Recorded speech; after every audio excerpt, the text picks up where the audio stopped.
Welcome to our Rolemaster Actual play session. Ain't No Place for a Hero is a campaign set in the world of Duyranaki, the continent of men.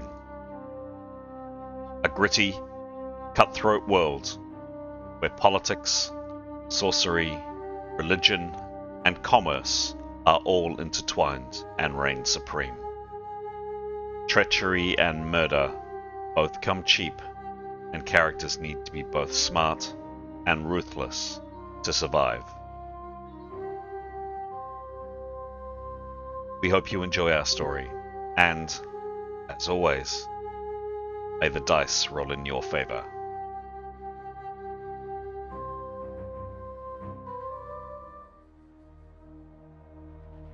This is episode 176 of Ain't No Place for a Hero.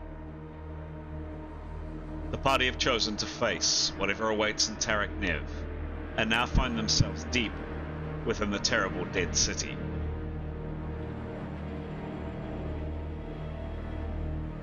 We rejoin our heroes as they struggle to survive a monstrous entity that has appeared in the ruined palace, while both Demos and Tarquin behave strangely.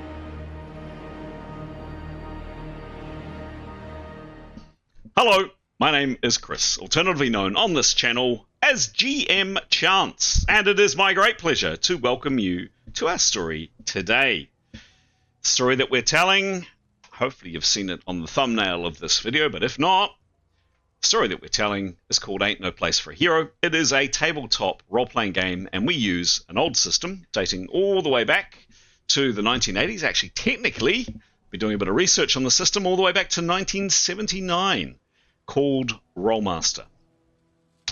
We have a very large party of characters in this game, although some of the characters, two at least, are, well, actually no, more than two, are in interesting states and are currently unaccounted for, but those are the faces up on screen of the playing characters in this game.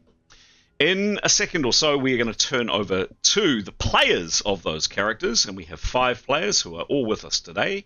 And if you can do the maths, you'll realize that a number of the players play more than one character, to introduce the character or characters that they play via either some questions or perhaps an image that they want to share, or just something to flesh out their backgrounds a little bit more. Before we do that, my regular, everybody who has watched this show knows exactly what's coming next, but it is genuine, it's sincere. Thank you very much indeed for all of the support that we get online, the questions, the questions or the encouragement about characters or rules or just general interest in these stories. This is our hobby. We'd be doing this anyway. The fact that we can record this and share this with people that are interested in our stories is fantastic. We are at, as of this morning, 436 subscribers. We'd love it if you are enjoying this and you haven't subscribed. A second or so from you down below would really make a big difference. And please tell your friends if you're enjoying this. Okay, we are moving on to hear from the players to describe a little bit more about their characters. And we're starting today's session with Alex. Alex, the microphone is all yours. Thanks, DM. Kia ora, I'm Alex. I play Keros. She's a pretty powerful storm mage, one-handed storm mage currently. And we've got Wee Victory there, who plays herself as the most valuable player every session. And the question I'm going to answer is, how does your character define home, and has that definition changed over time? Definitely changes. Keros has never had a physical place that is home. So when she was growing up, she comes from a large family, and the magic is in the maternal line. So there's a bit of a split between boys and girls, men and women. So never felt 100% safe or fully at home in the physical space.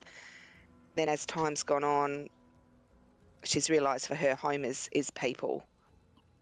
rather than place. So also as she grows and she decides actually what's important to her and who she wants to share her table with, yeah, it's the people. So it'd be interesting to see sort of at the end of this, if it ever ends, we just do this for the rest of our lives until we all die. Although that is life, I guess. Lol. Yeah, where she ends up, and by where I mean who, with whom, if any. If any. Yeah, so And that's Keros. the love of her life at the moment. Well, how's she feeling about that?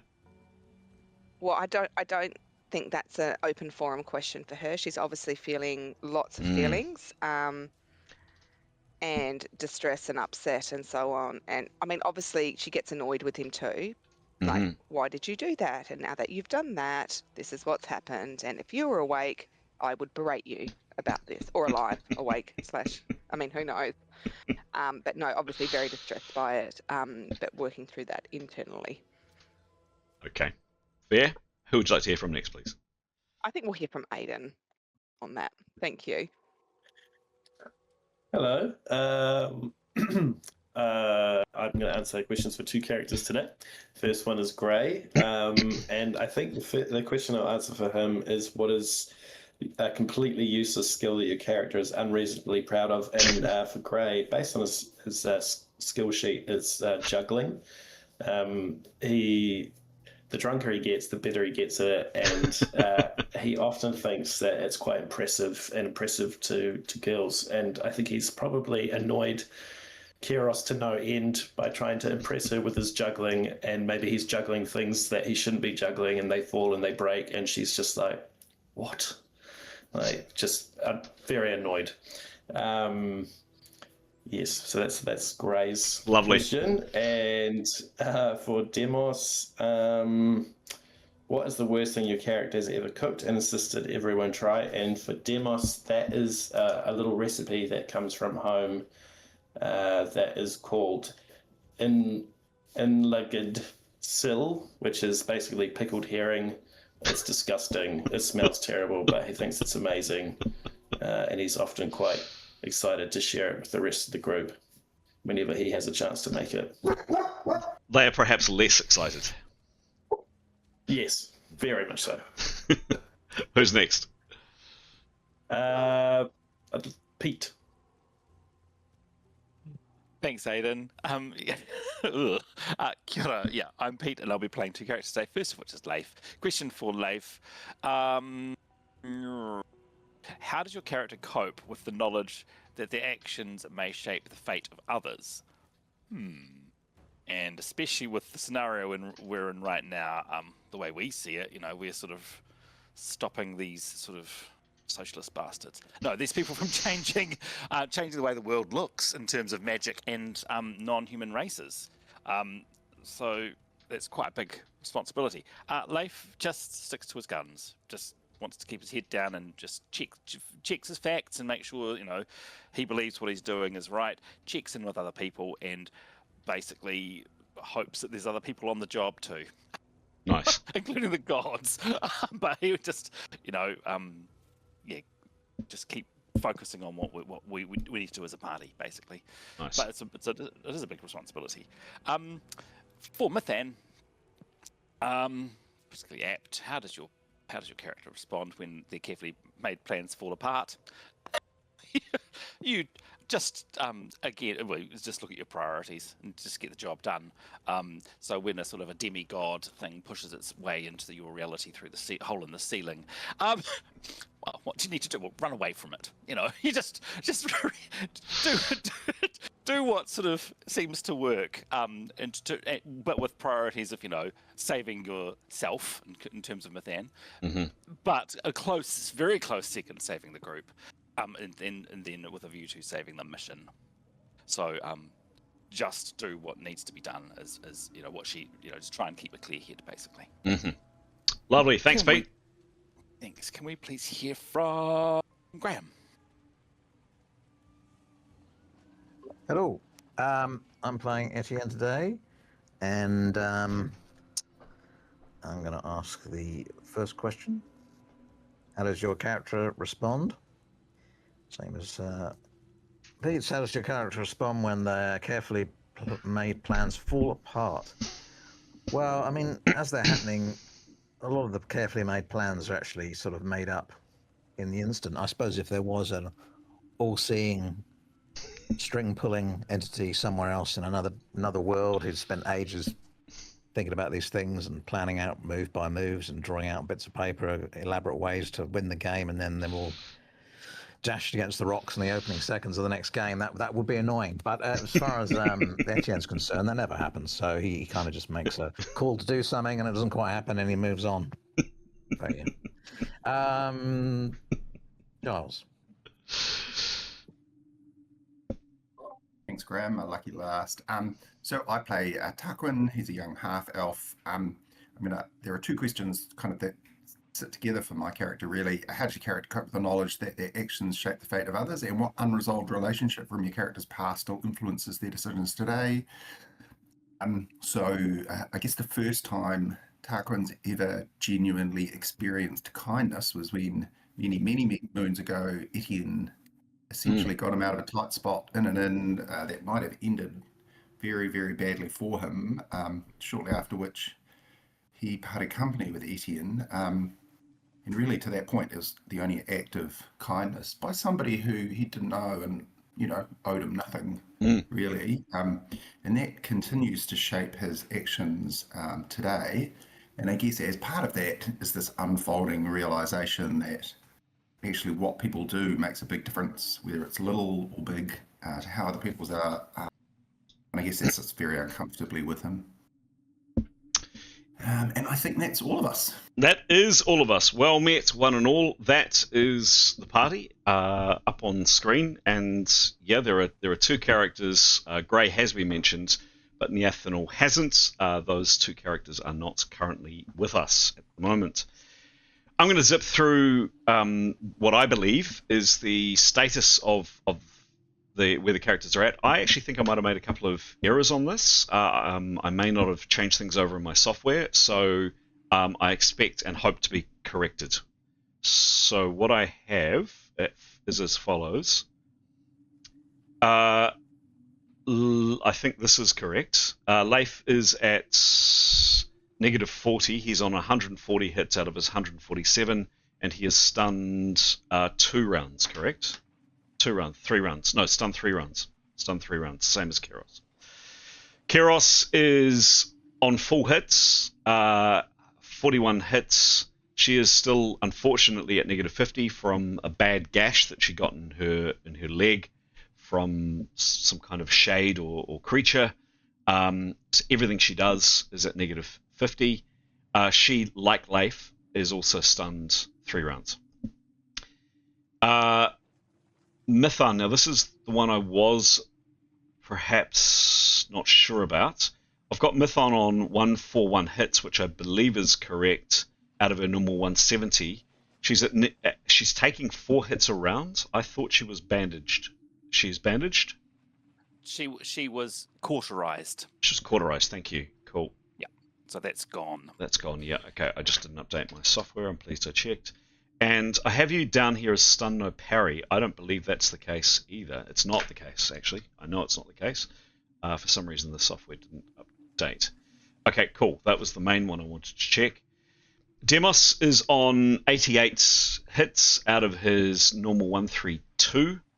He's at -40 because his very, very pretty legs have got a slash on them as well. Similar injuries to himself and Keros. And Demos is also, unfortunately, stunned 3 rounds. Etienne is on 123 hits out of his normal 136. I've got him at -35. I think he was actually at -25 and had -10 for a short period of time. Or did he receive another injury? I think he's actually at -25. I think there was a... Graham, you're on mute, by the way. I don't think he's had an injury since he received that one. He got shot, yes. I think the -10, which brought him to the 35, was temporary. So I'm going to take that off. So he's at -25, but otherwise uninjured. Tarquin remains completely and utterly uninjured on 59 hits, and we are good to go. Probably one last thing to note, Pete, I think you picked up Keros before Alex departed early last session. Do you have Keros's PowerPoints, please? Yes, I put a little note just you about did the too. questions in the main game chat. Yeah. You did too. So Cool. I believe she's now on. I believe when you handed it over, she was on 32. She did 1 ice bolt, so she's now on 26. Thank you. And she has initiative over Arini Chonta. She does. She does. Excellent, because she shot Arini Chonta with a ice bolt. All right, Pete, can we hand over to you for our narration of what happened last time? I'm going to flip the camera to the map, and when you're ready, go for it. Thanks, Chris. So the last session was a game of 2 halves, definitely. We started in the tail end of a combat with just one TPP guy still to be killed, and I think that was done within the first round with a very efficient spear thrust by, I believe it was Demos, who took the big sword guy out. We then had a sort of a calming down time where we did a little bit of healing. We did some looting of the bodies, and Tarquin did some maiming of the bodies, which was a bit disturbing. But we sort of regrouped on that little landing to the right of the screen you can see there, and we sort of took stock a little bit. We then had a wee bit of a planning session talking about how we wanted to what we wanted to do. Etienne had a question for Tarquin about asking his motives about his recent sort of behaviour in that combat, and Tarquin was just like, gave the answer that he was scared and he was doing for the things for the rest of the group. I believe that was sort of the gist. And then we were sort of we sort of I think it was around then that we recast our fly spells. I just didn't note that, but I think that was about then, because I do need to know the timing on that. I think. Yes. We then we embarked around the hallway, so behind where the camera is now, to go and look for Arini Chonta, and we decided we're going to go and do it and find her, because this is the sort of TPP's leader, we believe the only one left alive, and she had disappeared. Either she had teleported or she had gone invisible during that combat, but we were very much aware that she's still out there. You can see her on screen there, the lady with the white hair.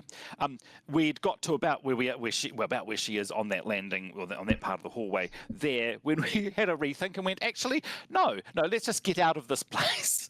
And so we sort of started, and then it was very shortly after the moment we just sort of turned around to head back down. I think the words pretty much exactly were just as Mithan had picked up the lantern. Then all sorts of we went into the second half of the session, which was all sorts of things happened. There was a scream from downstairs. And Arini Chonta, the white-haired woman, came bolting up the stairs from downstairs. So she obviously slipped past us, or teleported herself down there, or whatever it was.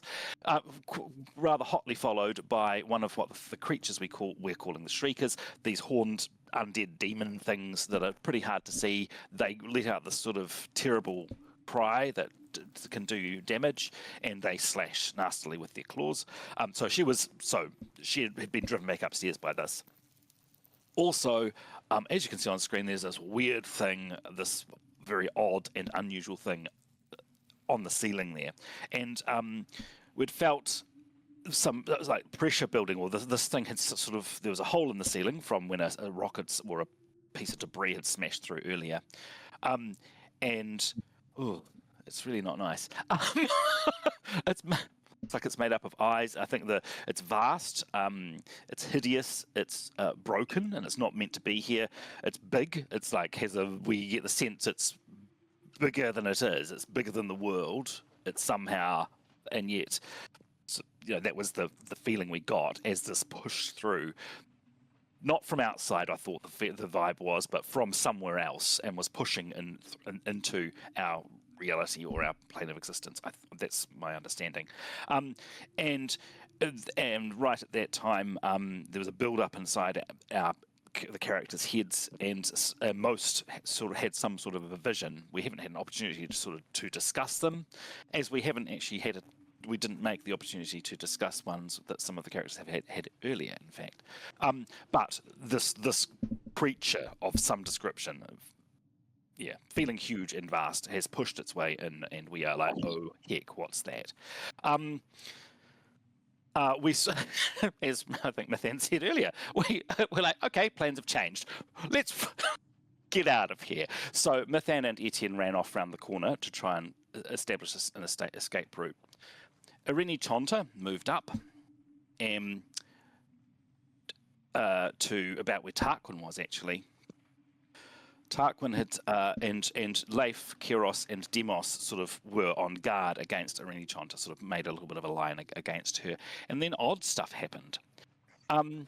Tarquin approached her and asked her said he'd protect her, I think, and asked if said she should come with him, and she was not at all pleased. He was trying to sort of move up to her, and she did not have a bar of it. She didn't trust him at all.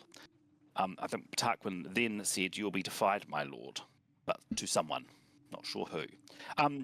It sort of, just as this was happening, Leif was sort of not sure what he was doing. But Kiros, and I hope I played this right. And Kiros had, she ice bolted Irini Chonta, even though Tarquin was showing that Tarquin also asked the party to protect her, and that we needed to protect her, was what he had done. But I hope that that's okay with Alex, that Kiros decided to ice bolt her. 100% okay. Yeah. Okay, cool. Just because Anyway, unfortunately, the result of that was it didn't kill her, but I believe that's when Kiros got initiative over her from the crit. And then oddly, she was, as Irini had been appealing to the group, Demos moved up and was showing willingness to want to help her. And as you can see there, I forgot to say, sorry. Before that happened, straight after Kiros's ice bolt, there seemed to be, I'm not sure. After the ice bolt, there seemed to be a wave of something that sort of spread out from, I don't know, did we know, Jim, if it was from this creature on the ceiling, or it just and we don't know if it was related, but anyway, something happened straight after Kiros's ice bolt, which has stunned Leif and Kiros. I can't recall who else it stunned. It didn't stun Etienne, even though he was within the area. He just resisted it, and Nathan was outside. But I have a feeling that Demos was stunned by this too. I can't remember if Tarquin was. Anyway, after that, then that's when Demos responded to Irini Chonta's pleas for help and went up to her, and she accepted his help, and they started moving off together. Leif and Kiros then went round the corner. Believe that's where we're up to.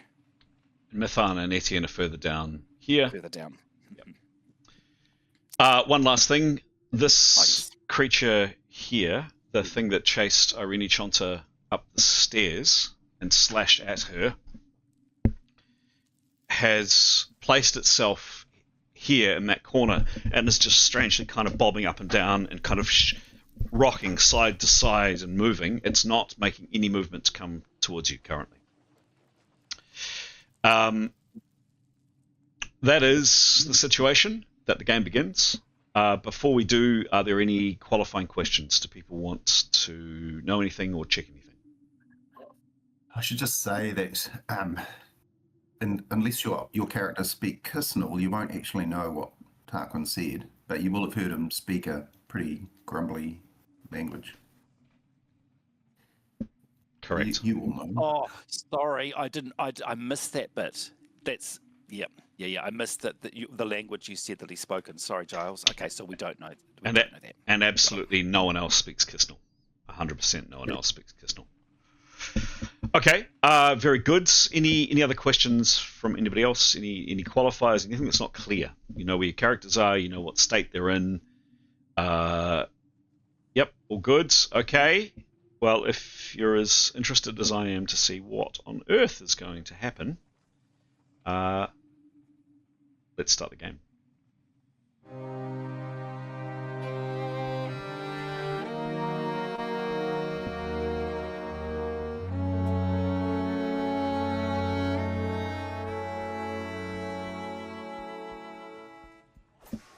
Okay. Unsurprisingly, we are going straight into rounds. I am about to roll initiative. Does anybody have any changes to initiative? And if you are planning on parrying this round, please type it into Discord. Going once, going twice. We are off. And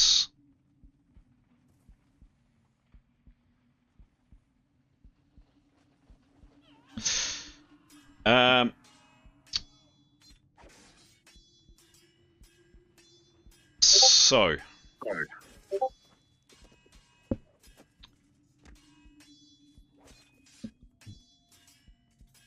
your arch nemesis, the woman that you've been seeking here, Irene, you're assuming Irene Chanter, the woman you've been seeing in visions, etc., grabs Demos's hands and moves here and stands here. Demos, she pulls you a little bit this way. So part of your, arguably in your movement, up to you whether you want to move, but she's certainly intending to move here, and stands here with her back up against a wall, and she is looking down that corridor, looking down towards Leif and others. So she can see, if we go to her view, she's standing here, she can see that, and she's looking this way and that, and basically waiting for you, Demos, to catch up. And waiting for you to kind of catch up to her. So I'll take that back. She hasn't pulled you, but she's indicating that you should follow her. She's kind of paused with her action. Next to act.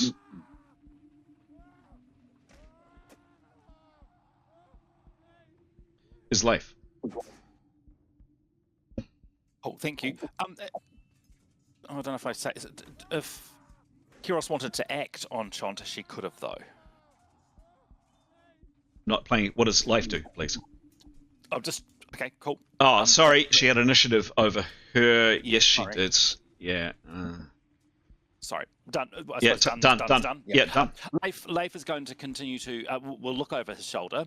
He will say, "This way, Demos, this way." Okay. And he will want to move, and he will do the rest of his movement towards Mithan and Etienne. And he will call to them. He's wanting them to hear. He doesn't particularly want Demos to hear. And yeah, he's going to say, Chanta's charmed Demos. Okay. To them. How far can he move flying? 35. So he's stunned as 50% movement. Is that right? Yes. Yeah. Yep. Divided by 2 equals So there. Yeah, 38 foot. Whatever. Cool. So there. Yep. Okay. Done. Cool. Thank you. Next.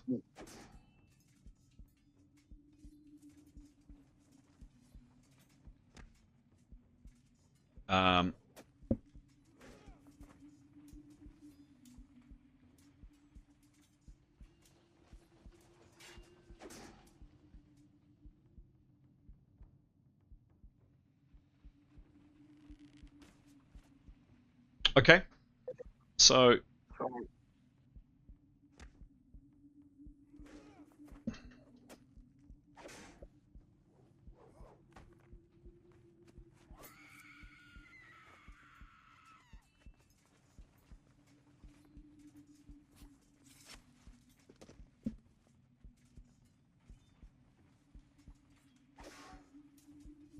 this terrible shape kind of fills the corridor. It moves rapidly. And it kind of balloons out into the corridor. Spins. And I'm going to make a roll.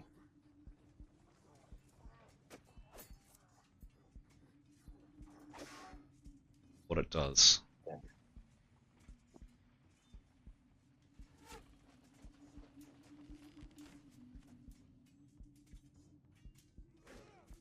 me just see.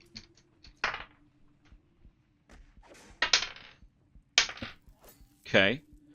Comes here, kind of almost above you, Demos, and kind of shimmers and hovers for a bit. Anybody is looking at it, and perhaps a number of you glance over your shoulder. It's thinner. It's less tangible. It's less real, and it's kind of warping. And imagine like a piece of metal being shaken, and like a piece of corrugated iron. You can almost see ripples going through it. And as these ripples go through it, it kind of bends and twists. But increasingly, not that you guys are spending much time kind of staring at it, it just pauses, and you can start to see parts of the wall behind it, and it shimmers there, and you see it kind of spin down, looking down this way, and looking down towards you, and looking back. It's kind of turning on itself and spinning at this point.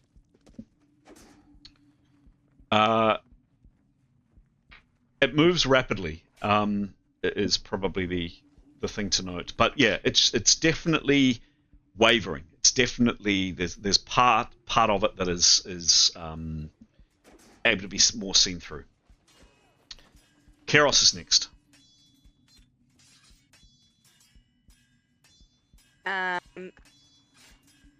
Where is my friend? Where is she? She's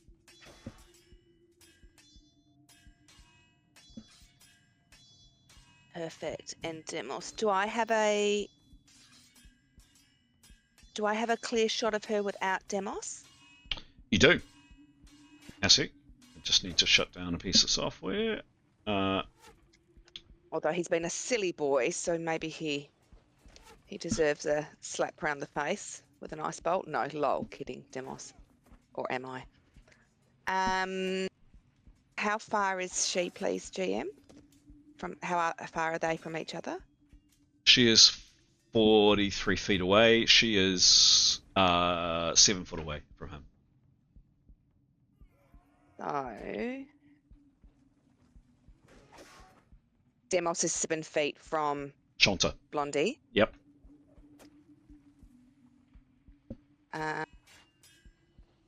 So an ice bolt. She'd like to cast an ice bolt. Mm-hmm. Is he? There's no. Well, the area of effect is a target. So if she's targeting Chonta, then Demos shouldn't. Correct. Essentially be affected by that, right? Just double checking. Correct. Yep. Could she please whip out an ice bolt? And I don't know if she's got any of those special. Oh, she'll be trying to wave her dead arm. She'll be calling out. She can shout for +5. Ice baby. And has she got any of that special magic confidence that Etienne gives everyone? We forgot to check that before we started playing. I think that's run out, but you tell me. Is it? It was Inspire, +10 was Inspire, and there were 8. I've got ×8 left, but I don't know if that. I have no idea what that means. From the last. Oh, I think it was 8 more rounds, wasn't it? Is that rounds? Is it? That's well gone, but that's well gone. Okay. Yep. Okay, just checking. Cool. But she's stunned. She's and I've got -50. Thank you, and you're stunned. Thanks, Pete. Thank you. So I can't do any of that. No. 3 rounds, and that would have been -50. You can move. No. Good. Yeah. I was just about to say thanks, Pete. She can. Yeah, you like it when it works, eh? she can move. Effectively. Oh, she doesn't want to move. What does she want to do? She's got so does that mean she's got 50% of a round? She's got 100% of a round at -50, whatever she does. Correct, but so description of being stunned is, and she's looking down the corridor at this monstrosity, like literally, 35 feet away from her. Bother. Stunned. For this number of rounds, the target may not attack. They may only parry with half their offensive bonus. Normal DB due to quickness shield is not affected. The only other actions allowed a movement and maneuver both modified by -50, so she has half her movement if she wishes. Well, that's boring.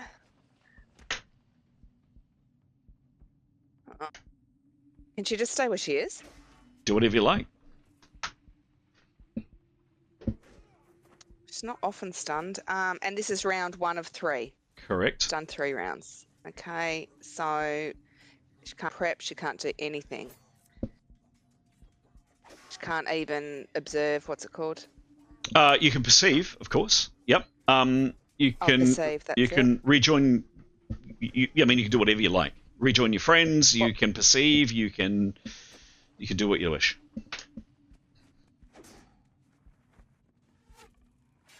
So I'm not making these decisions. What, Chanta?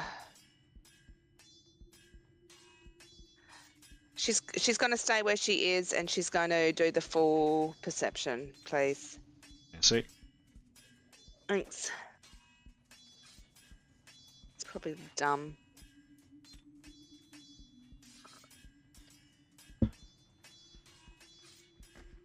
Okay. Okay. That's what she wants to do.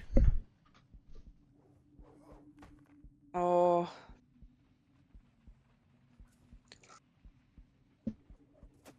I don't like strategy moves. I like when she can just shoot things. How far could she move? Move up to Leif. Maybe she just better do that. Just kind of, yeah. Okay, maybe. Sorry, everyone. Maybe she'll just move back as far as she can. You always say don't split the party. I feel a bit split. Okay, so One thing I remember.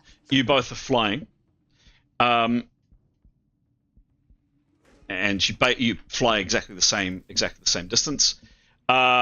Next to act is Mithan. Mithan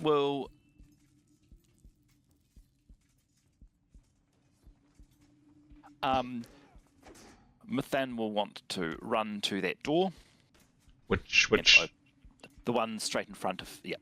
Okay. One. Yep. This one here. That's the one. Yeah. Cool. Yep. A glance up the corridor. I mean, she doesn't want to be running if there's something coming at her. Yep. Yeah. Sure thing. Description of the door, by the way, is as follows. A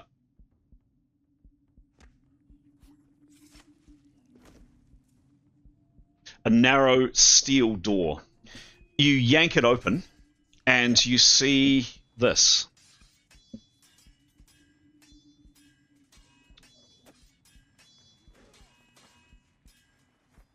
We'll see this once I reveal it.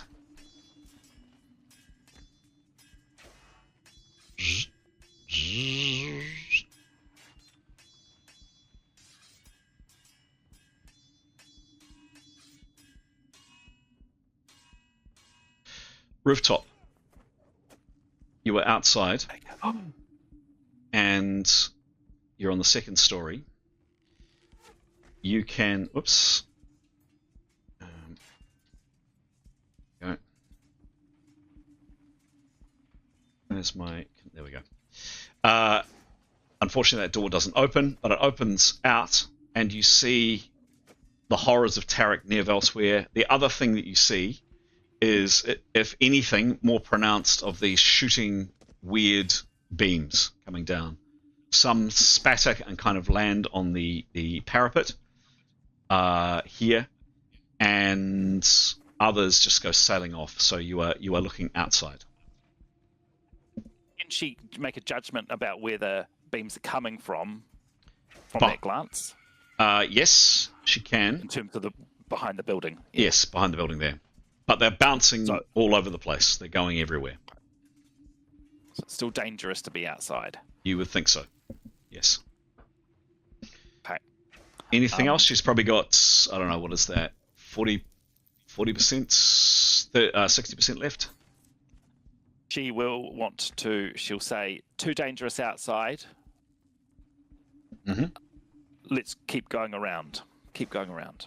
Okay. So she'll want to move up the corridor. She'll want to move up the corridor enough that she's out of, so she can't see the blobby, the eye monster. Okay. So she's around the corner from its gaze. Okay, cool. She will leave the door open though. Okay, the door is open. And she moves around. This is what she sees, and obviously only Mithane sees at this point. Corridor continues around. And she is here.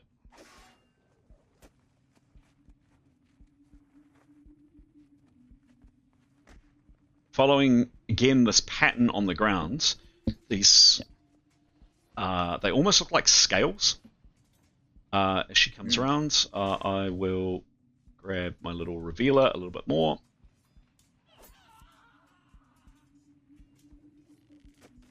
Giving way too much away. GMs hate giving stuff away.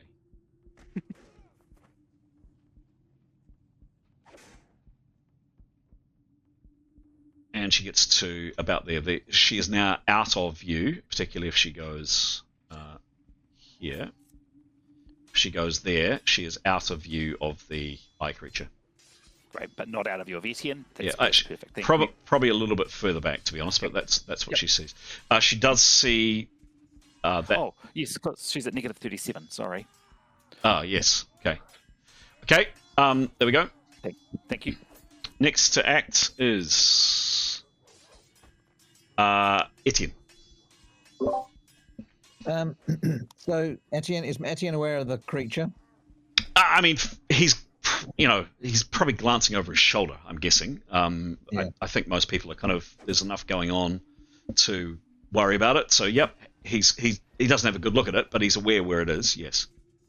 Yeah, I think he'll keep following Mithan's reasoning is something's about to happen. Okay. Might be able to get out of the way of it and then come back. Okay. So he'll go full speed ahead. He has more movement than Mithan because he didn't open the door. If he wishes to move forward, further forward, he can. Yep. Okay. So, I don't know, for argument's sake about there, I didn't actually measure it out, but there we go. Okay. Done. Next. So this thing has come up, it has hovered, and it's been spinning. Kind of just rotating and it basically turning all the way around, and all of these things, like it's above Etienne, it's above Chonta, and it is hideous and it is loathsome. Again, a vision of what it looks like.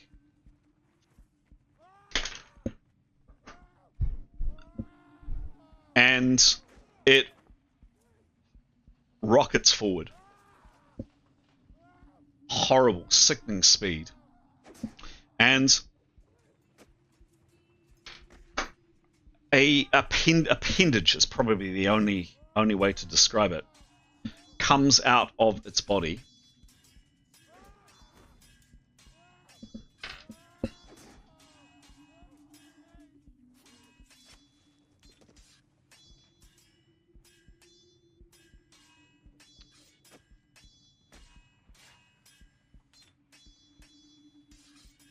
Oops.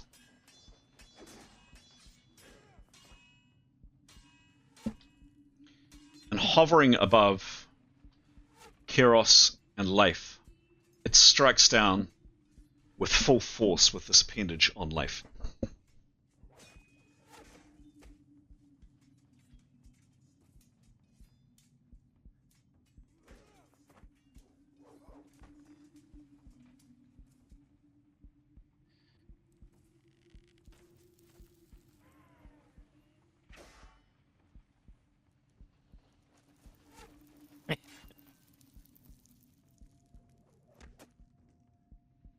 Right, it is a back attack, Leif.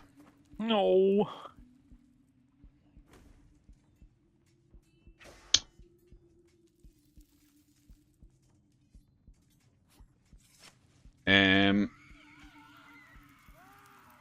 You don't get your shield.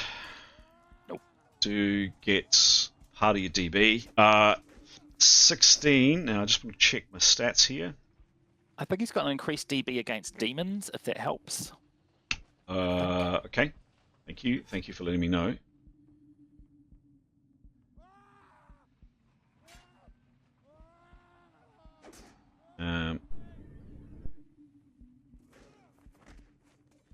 Yeah, it gives him plus 10 to DB, plus 25 to Just DB just against a attacks sec. and demons. Hang on a sec.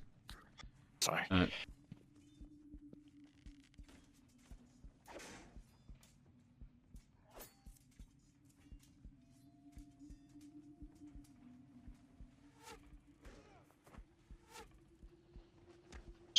I'd read my notes in advance. No, I hadn't. Okay.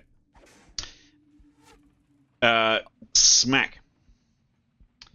It comes down on you and does you 16 in a C. Roll the C in the open. Yay. Cross your fingers, Leif. They crossed. Okay. Exclamation mark R space D100. Oops, not 1000. Here we go. Cross your fingers, Leif. Here we go. Coming at you. Okay, could be worse. Could be a lot worse.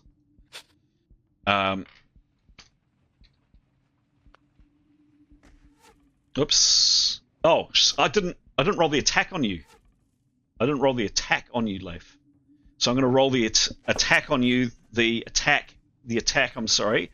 I didn't actually roll an attack on you. Oh, wow. So okay. yeah. So I'm really sorry to do this. The attack is. I'll share my screen. Can I? No, I can't bring it up. The attack roll, which I would have rolled in the open, is the 31. Okay. Unfortunately, that is 22 and an E slash. But without an attack roll, it was getting a C. Without an attack roll, it was getting a C. So it's 22 and an E. Now I'll roll the critical on you. I'm sorry, Leif. So the attack roll, it could have been worse. Here is the crit on you. It's an E critical. Exclamation mark R space D100. Cross your fingers and your toes, Leif. Here we go. Yep. It's 50. 50? Okay, could be worse. Could be a lot worse. It's not going to be good though. We'll see. Smashes you in your lower back. You may not parry, and you're out next round. Plus 4 hits, and you take 3 hits per round. Ooh, that's not good. No, you're bleeding heavily. So sorry, so stun, no parry next round, or out meaning not being able to do anything. Foe may not parry, and is out next round. Can't do anything. I'm going to say you can't do a thing next round. Yeah. The level above stun. Just the level above stun. Correct. Just completely. Okay. Lucky. Warping, weird, strange. It looks very, very odd. Next is Tarquin. Tarquin, what do you do? So he's going to take off at a run. He's going to head up to the end of the corridor, turn right the same way that thing we did, and move as far as he can.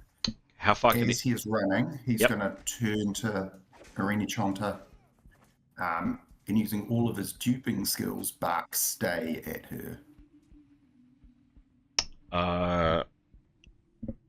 Duping is lying. Okay. But you, how about his charm?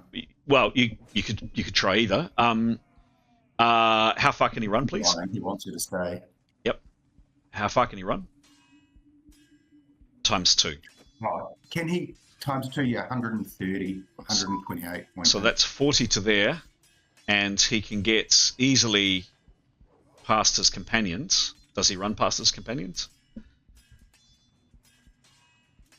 No, he will stop on this side of his companions, and he'll place himself between Karos and where Chonta is at the moment. So it's a really, really good point. What percentage of...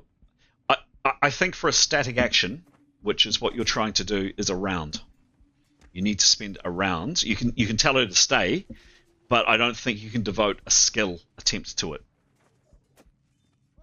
The movement's more important than the skill. You can tell her to stay, sure, You can tell her to stay there, and you get to what there? Yeah. Okay. It seems weird that it takes 10 seconds to stay safe, but fine. That's if that's how it is. That's how it is. So if I want to use any skill, that's going to use 10 seconds a whole round. That's all he'll be able to do. Yeah, I mean, pretty sure that's a really good question. Usually, a skill such as this is typically not used in combat. It's more used in slower time when we're not in rounds. Pete, can you remember? I have no idea. I have always gone with the fact it takes some time to actually convince someone, as opposed to 1 second yelling. You know, you're trying to be charming or you're trying to dupe somebody. It's not a magical skill, is it? It's not a magical skill. It's just talking. It's just talking. Well, it's got a golden tongue. Yeah. That's a. I'm happy either way. Yeah, cool. No, I'm gonna go with it. You need to devote at least 10 seconds to try to use a skill on somebody. That's a rule I'm making up. Okay. He'll Right. just place himself between Karios and Shanta, but close to Done. Karios. Cool.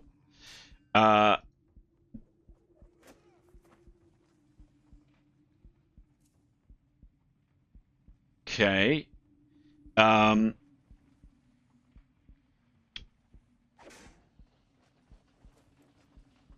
And he'd probably be closer to Karios than that, right? He's gonna, yeah. So, yep. Yeah, Okay. that's probably about right. Yeah. Okay, cool. Next to act is Demos. Demos, you can only move at 50% because you are also stunned. What do you do, please? Yep. Sorry, can I see where he is and where Arini? So Arini's there. Where's the big floaty eye monster thing? Okay. Well, he definitely doesn't want to go that way. He doesn't want to take her that way because that seems dangerous. So he probably wants to follow her. He knows that she's a good person and she's only going to take him somewhere safe. So he's going to go with her. Okay, cool. He's going to encourage the rest of the team to come with him. Cool. What's half his movement, please? About 25 or something, thereabouts. It would be 32.5. Cool, done. So he moves up here. She's going at his pace, and the two of you head off down this direction. Okay, and then he's going to say, "Hey guys, come with us. Okay. She's taking us somewhere safe. My friend, she knows." Lovely, love it. And that is the end of the round. Have I missed anybody? Everybody's acted. Cool. I think so. That is the end of the round. Just want to check one thing.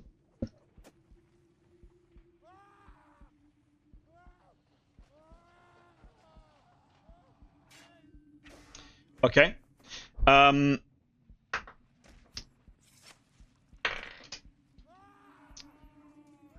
All right. Next round. Rolling initiative. Any changes to initiative? Any changes to if you're parrying, please write it into Discords. Going once, going twice. We are off.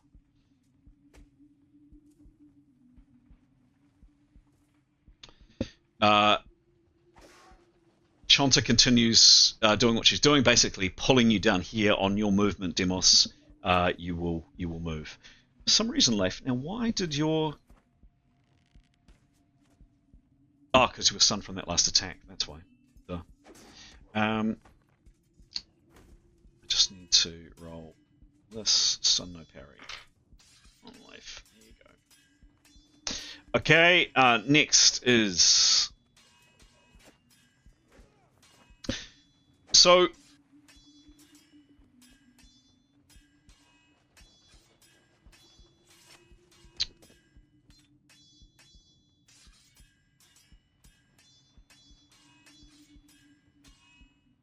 all of a sudden there is sound, or rather an absence of a sound. And there is this rush of energy, rush of something. And this creature shimmers one last time, makes this kind of growling noise. Tarquin, some information into your chat in 1 second. I just need to switch that.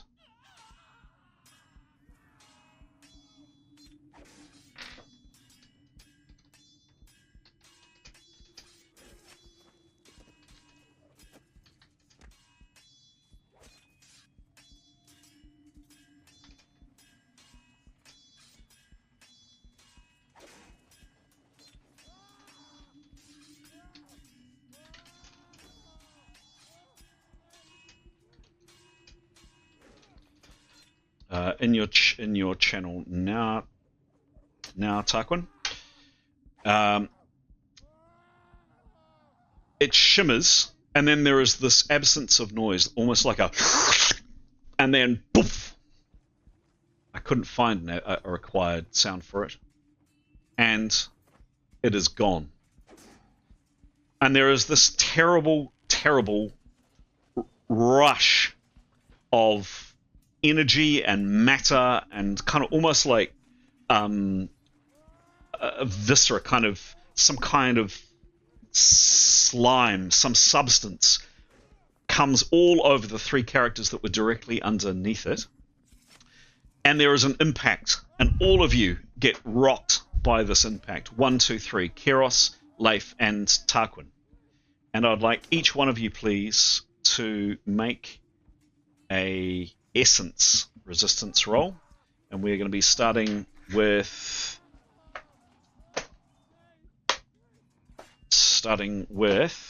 Keros. Nothing in my chat, Chris. Sorry? Oh, There is nothing in our chat. damn it. Put it in the wrong one.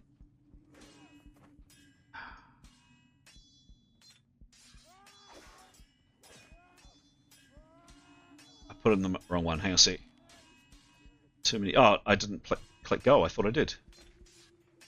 I did type it in the right chat, but I didn't press go. There you go. It's in your chat now. Keros, can you please give me a resistance roll? You want to roll really high on this one? Give me a roll, please.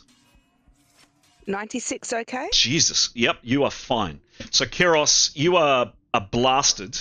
And the impact of this blast smashes you to the floor, but miraculously you don't take any damage from it. You basically just kind of pull yourself up in time, and you're okay. But your head's kind of ringing, and yeah, there's this almost slimish kind of substance, kind of trails of almost like snail goo all over you. It's just utterly foul, and it smells like nothing you've ever smelt before.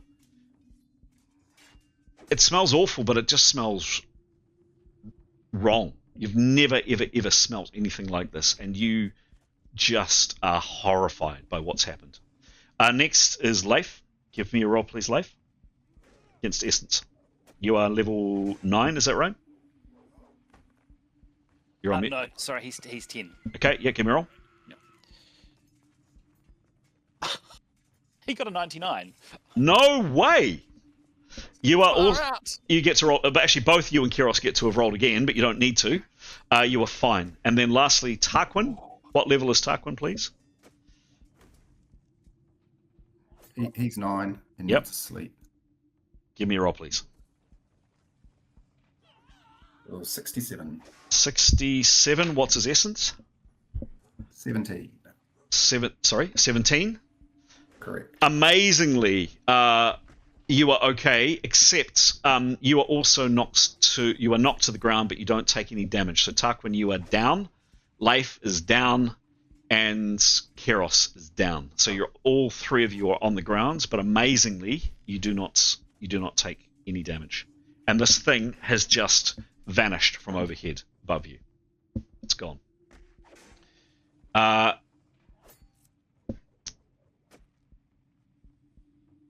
and this guy comes rocketing down and is now standing here.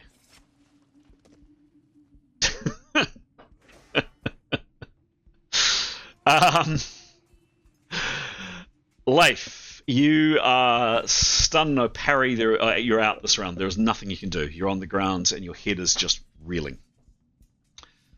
I'm going to say there is nothing you can do. I'm sorry. Yep. Keros, you are still stunned for another 2 this round and 1 more round. You are on the ground. This monstrosity above you has gone. What do you do?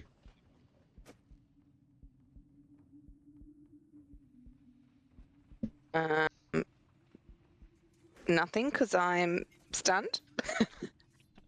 Okay. And can I just make sure everyone's okay? Sure. I mean, description of stun again is for this number of rounds, target may not attack. They may only parry with half their OB. The only other action allowed is movement and maneuver, both multiplied by 50. So you've got 50% action to speak or move or do whatever you wish within the 50%. I'm just going to check everyone's okay. So I've got to call out all okay team. And I'm going to stay with the people and not go anywhere by myself. Okay. And this is my second round stunned. Correct. Yeah. Next is Mithan. Now, Mithan, you are unaware. You have heard just a large pop, but obviously that's all you're aware of. Yeah, no, she would stick her head back around the corner. She would. Why? Because she's had a pop. She's had a large sound, and there's been an impact. Oh, well, I mean, if you don't. Well, if you don't...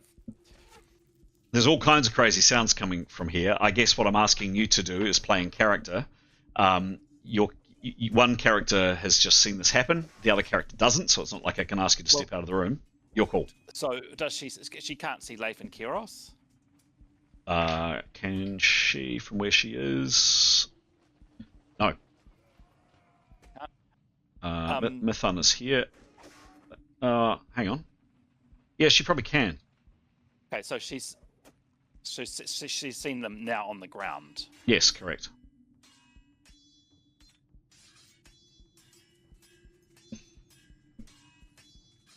There was an odd sound. Mm-hmm. Yeah, she would. Yeah, no, she would. She would move out in the corridor with to look down. Yeah, so she's not going back yet. She would just move out. You know, she's wanting to keep going around the corridor, but she just moves out to look over her shoulder. Just, you know what I mean? That would be the first thing, and that's all she sees. Yes, Tarquin on the ground, Leif on the ground, Keros on the ground. Okay, just think.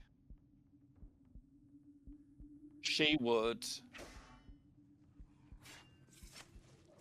hold the rest of her action to see if anything happens with them, and then if she'd sort of call out, "Are you guys okay? Keep coming this way." Well, she didn't see the creature. No, she didn't. No.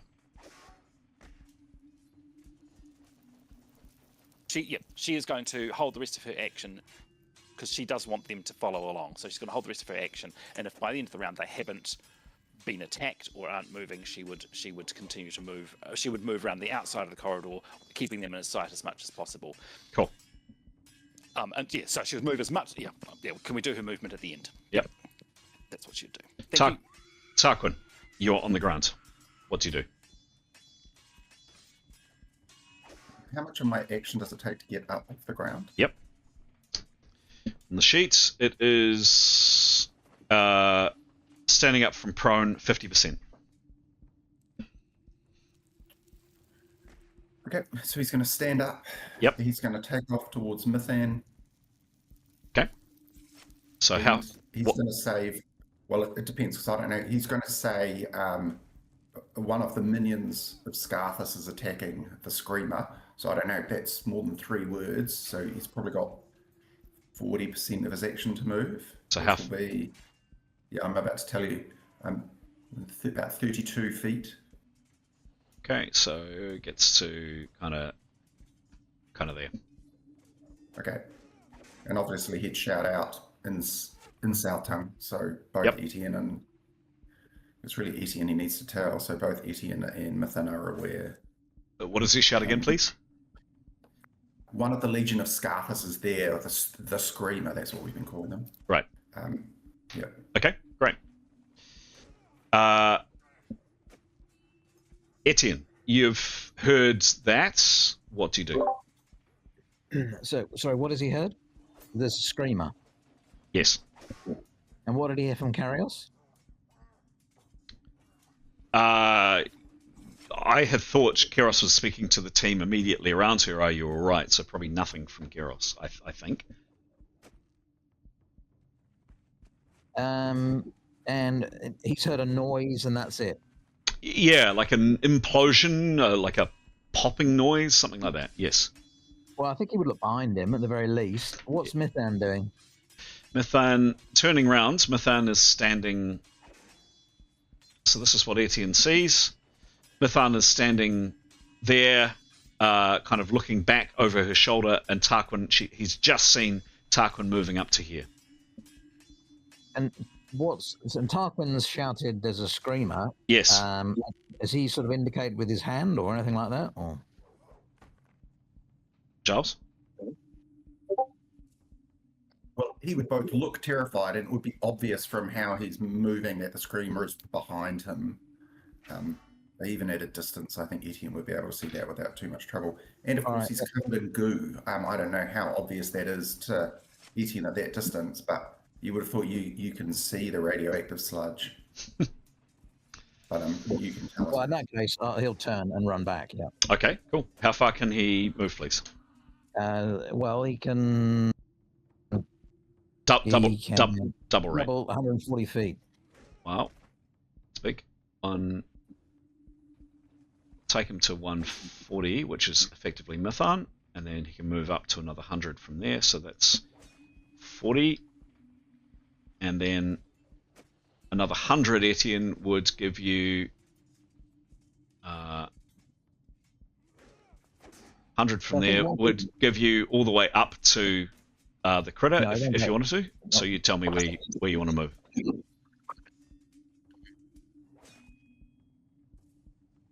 Where does he move to, Etienne?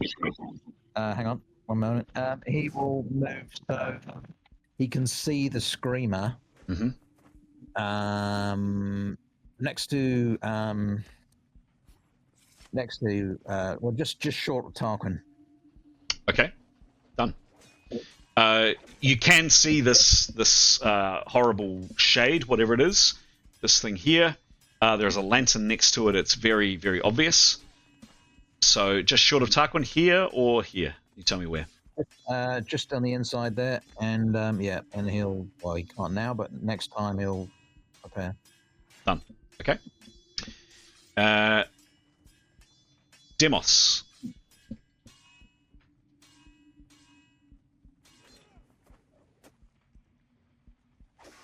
Oh, Sorry. Is that Etienne got words he can just say? Yes, he does. He's got plenty. He just say to Mithan, I'll go for Shonta. I'll take the Shrieker. Okay. Demos. Demos would keep going with Shonta wherever she's going, but he would be interested to know what she's doing here. Like, it's been so long since I've seen you. Like, I like why are it. you here? Sorry, I cut you off. I'm so sorry that my friends attached you. We weren't expecting to see anyone that we knew, and I'm sure that they'll come around and you can maybe join the party. Like, we're a really good group of friends. I'm so happy you're okay. Like what you've done with your hair. So what you've been up? Great. Read any good books recently? Yeah. So she replies with a big smile. It's so good to see you too, my dear friend. My dear friend. Yes, I don't know what's come over your companions, and I might put some more. Do you know a safe place we can go? Or Some information coming into Demos's chat in a second. Or do we... Actually, can you join me on the phone, please? Sure.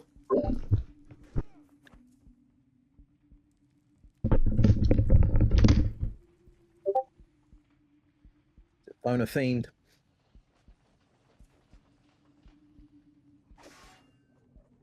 Who can lip read? No, he's left the room. Ah. Right. Okay. So Etienne's plan is to take on the shadow thing. I think he's probably best placed to do that. I'll probably, if I can prepare a round first before attacking it, it'll be handy. But that obviously risks an attack on. Or do you want? I can risk a cast next round. Probably, if you can't defend yourselves, that's probably what I should do, right? Is risk a snap cast. If we get to move first, both Leif and Kiros are flying. I don't see why we can't fly to the ceiling to avoid being attacked by it. Okay, good idea. If we get to move first. Yeah. Or to assist us getting up when we move behind Etienne. We're still stunned. This is our last round of stun. This one. Gosh, a lot happened in that first round. Gee whiz. One. This is our second, so we've got one more round of stun after this. Anyway.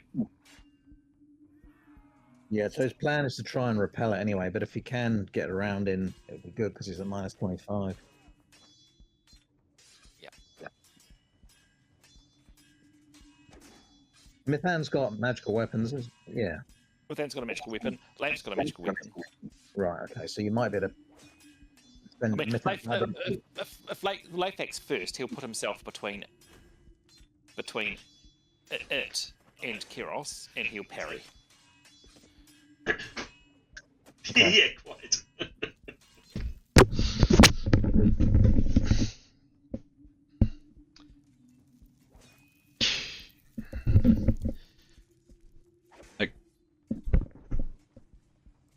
Okay, is Aiden there? Not quite.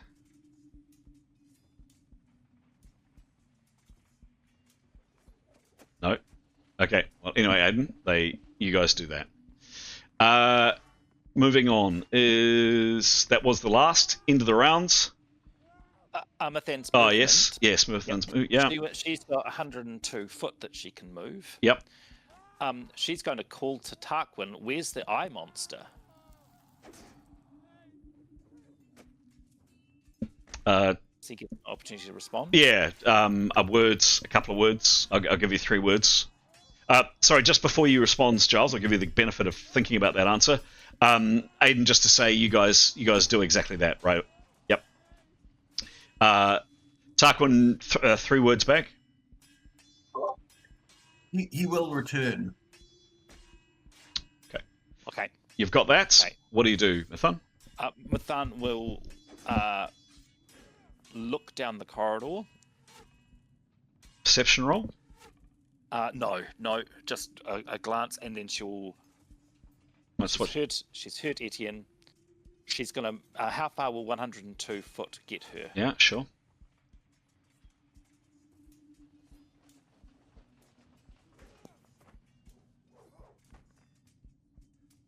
That's 102 feet there.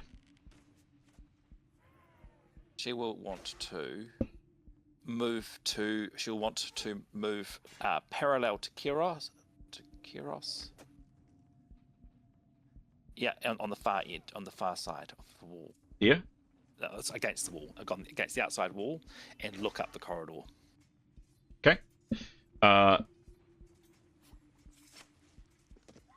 So she just peers around the corridor. She doesn't do a perception roll, so she may have missed something. She sees this thing, kind of hovering in midair. It's right by the lantern. It's very, very easy to see, and it's poised to move. And she doesn't see anything up the corridor? That's what she sees. Cool. Thank you. That's the end of the rounds. Rolling initiative, make any changes to initiative on parry, etc. I'm rolling initiative, rolling once, and we are off. We'll be in a second. We're off.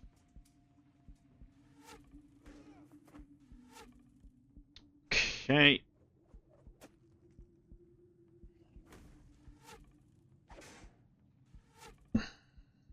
I just need to check something. 1 minute.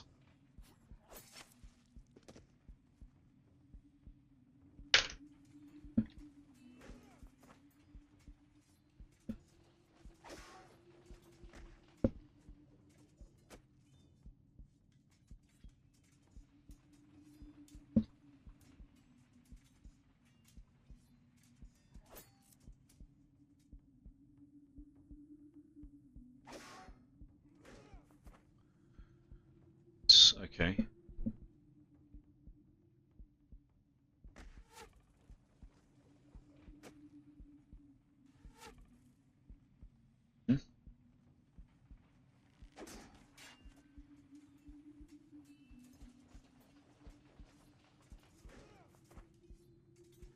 All right.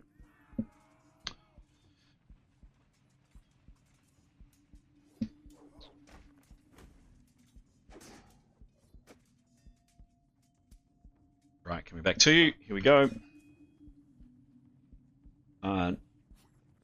Next to act is Leif. You are now currently stunned, so your stun no parry has gone, but you're stunned for another 3 rounds, Leif. Cool, And thank you. He's on the ground, but Yep. flying. Yes. Can he use his flight to get him up? Yes. Yes. Yep. Cool.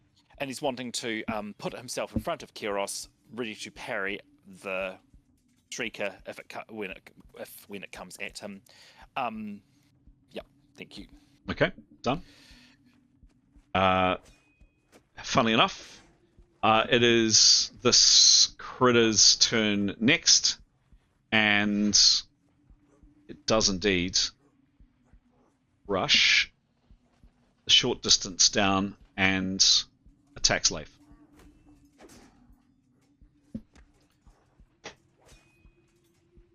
Leif's having a bad day. I'm going to roll the attack in the open.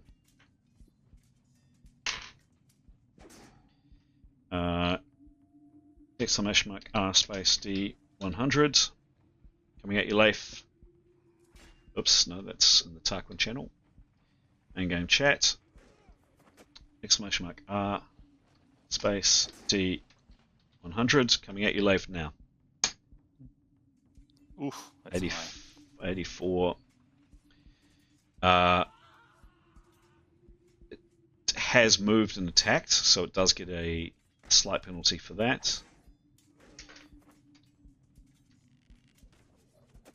Now, Leif, I've got your DB as... Would you get your DB as flying? You can't move out of the way. I don't think so. Is that... yeah. I think you can. I think you can. You can move in the air. You know, you can move your. Don't need to necessarily move your feet. You can move parts of your body. But I mean, yep. I'll give you half. Cool. If it is, He does have a shield. Yes. Yep. And if it is where is it? If it is a demon, he gets a plus 15 to his DB. Okay. So you know. Okay. Cool. That's helpful. And parrying 62. 62.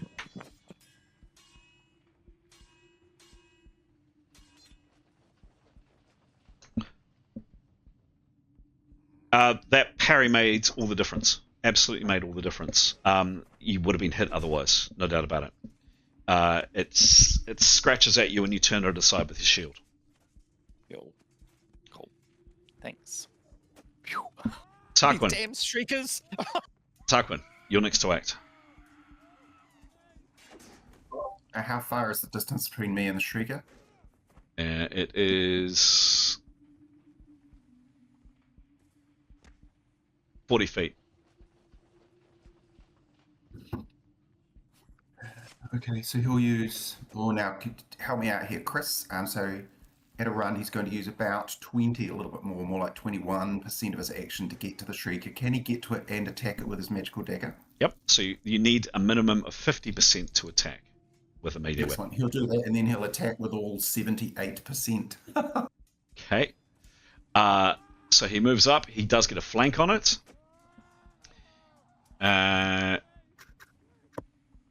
Tarquin on this thing. It's a flank attack. And what's his skill with the dagger, please? Yeah, hang on, I'm just getting there, Chris. Yep. So 39. Yep. Yep. And what percentage did he move? 20%. Oh, yeah, about 20. So it'll be. It'll be 31. About 31. Yeah. 32. Cool. Give me a roll, please.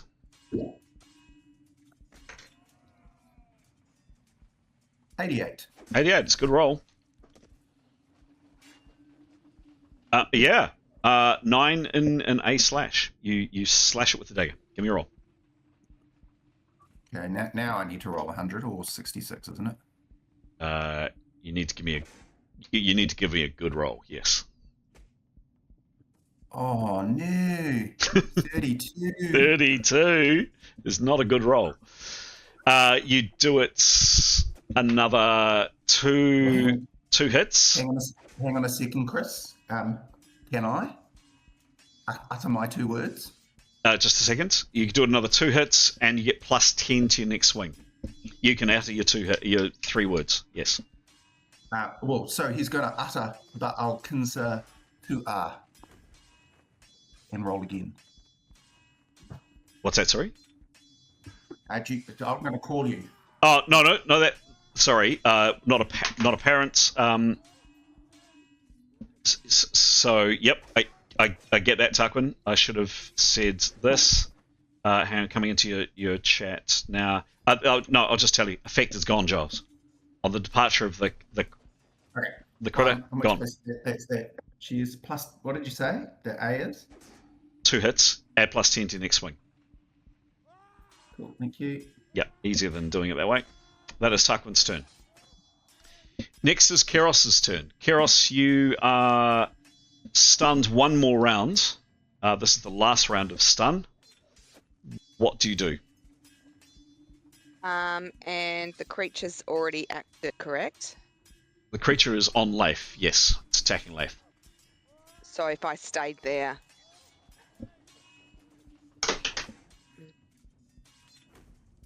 Should I leave life? Can I move back, please? Mm-hmm. But be in direct line of the critter, if possible. No, because you've Line got of sight. Leif there and Tarquin there. Yeah, so could I move back and be in the middle of those two? Or to the left? Go here. I couldn't move back.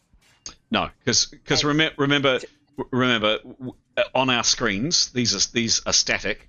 They're not static. They're moving. They're constantly moving. So no, the chance. To the left of the screen, not move to the right, but back to the left there. Does that give me a line of sight? No. Again. Well, you could try, but you may hit Leif. Firing. The idea of firing into combat is meant to be hard because you'd have to be absolutely side onto it, really, to get a clean shot. Okay, so the only position is to move forward and then to the left, like against the wall. Yeah. Yes. And as far as I want as much distance between us, but a clean line of sight, please. Yep. Yeah. I've got to come up with better rules on that, but at the moment, let's go with that. That I would say you've got a clear line of sight while it's fighting Leif. Although, Tarquin is behind it, so there's a chance if you miss, you could hit Tarquin. So long as you're comfortable with that. But you do have a clear line of sight on it. So if you rolled extra badly, you could potentially hit Tarquin. And does everyone know what's going on? In the party, I mean? In terms of? Like, do I need to holler out anything? Can if you like. Help?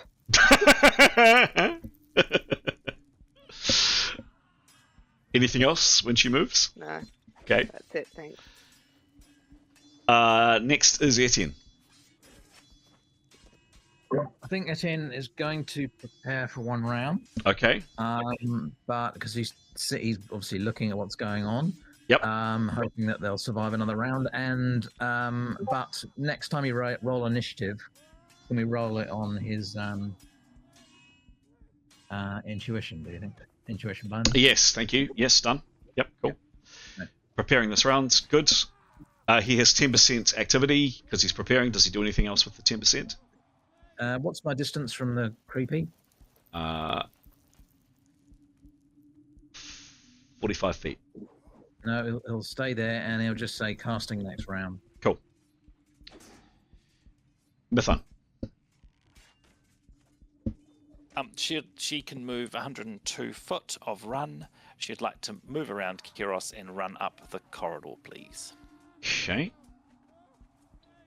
So, I'm just going to take this off for a second.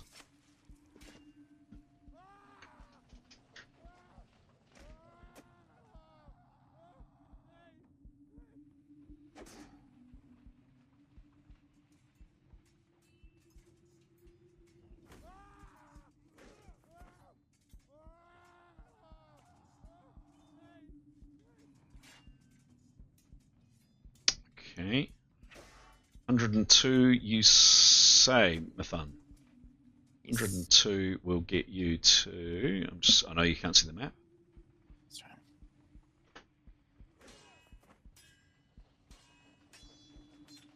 To there. Yep. So, Mython, this is what you see, and this is what you do. You run 102, which will get you to kind of there. And as you round this corner to there, you see the following. You see Irene Chonta kind of pulling Demos along. She's glancing over her shoulder. And she has seen you. That's where you get to.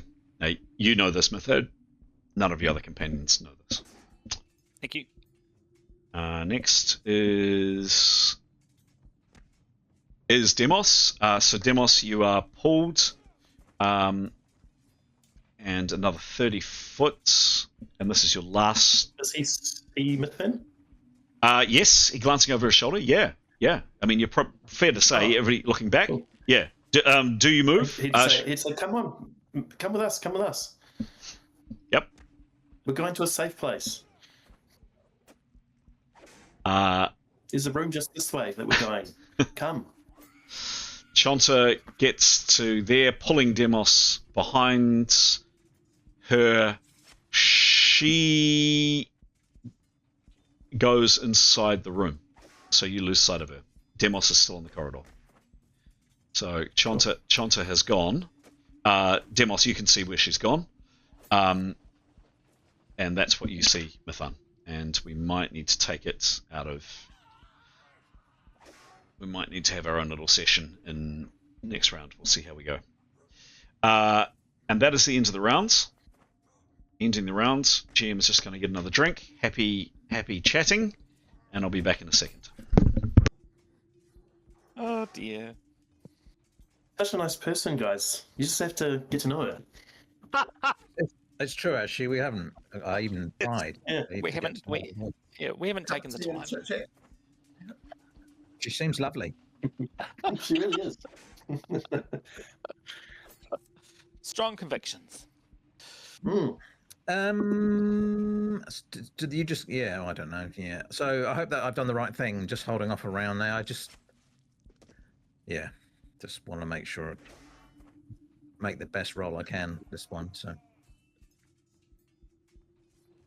Oh, it'll be a few. That's fair. Yeah. So if he does that, he will. Yes, to your point, Giles. He can cast inspirations. Once we're all within 90 feet of each other, that would be good. Well, I think we probably are all within 90 feet of each other. In fact, there's not many of us now, is there? So We need to call the screamer first, though, don't we? Hey? Absolutely right. We got to smash the screamer before we do anything else. smash the screamer. That's what we're all about. Yeah, old Then screamer. we've got to solution. rescue Demos, Fair Maiden. Yeah, it'd be a great time. And Yeah. find Just ethanol. leave you. Find I mean, clay, and, oh my Just god. leave you there and all head off for the void. What are the chances of meeting one of your best friends I know. in a place like this? Oh, 4th level spell. That's Pete. Unaccounted. I know. Sorry. And it's so funny how she suddenly became your best friend. Yeah, he just didn't see it. Yeah. No. You know, insight is a great thing. Say insiders. It really is. Insiders are a great thing. Insight. Why do you say insight? Oh, sorry. Insight. Oh, my bad. I'm not going to comment about insiders. I don't think it would be apropos at all. I just thought that might have been a Freudian slip comment. I don't know.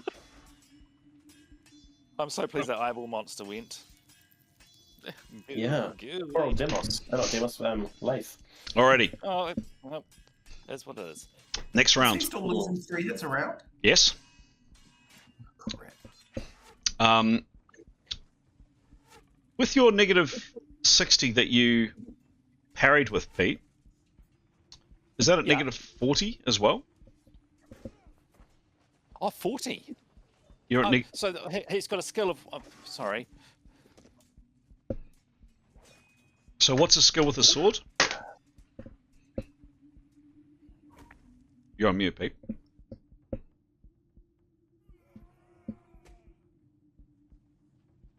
Sorry, my mute indicator's not telling me.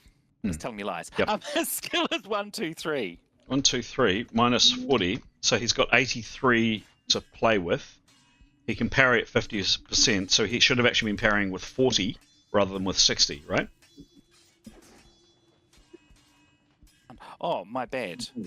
Correct? Sorry. Because he's got negative 40 to everything he does, including his parry. Sorry. Yes, and I'd not registered that stunned means you can't parry with your follow beat. My apologies. Good to know for this time. Because everything you do is affected by stun, right?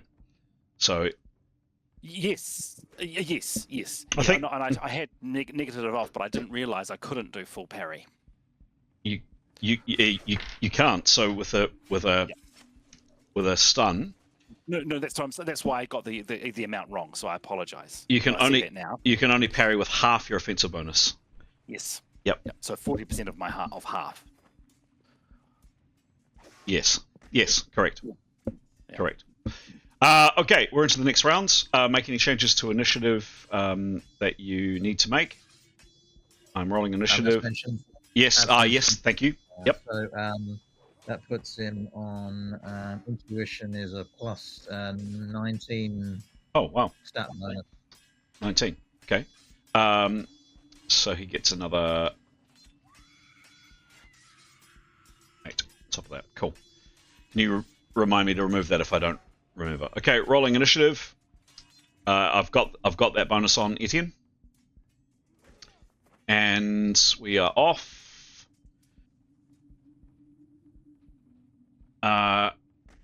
Okay, that's what happens.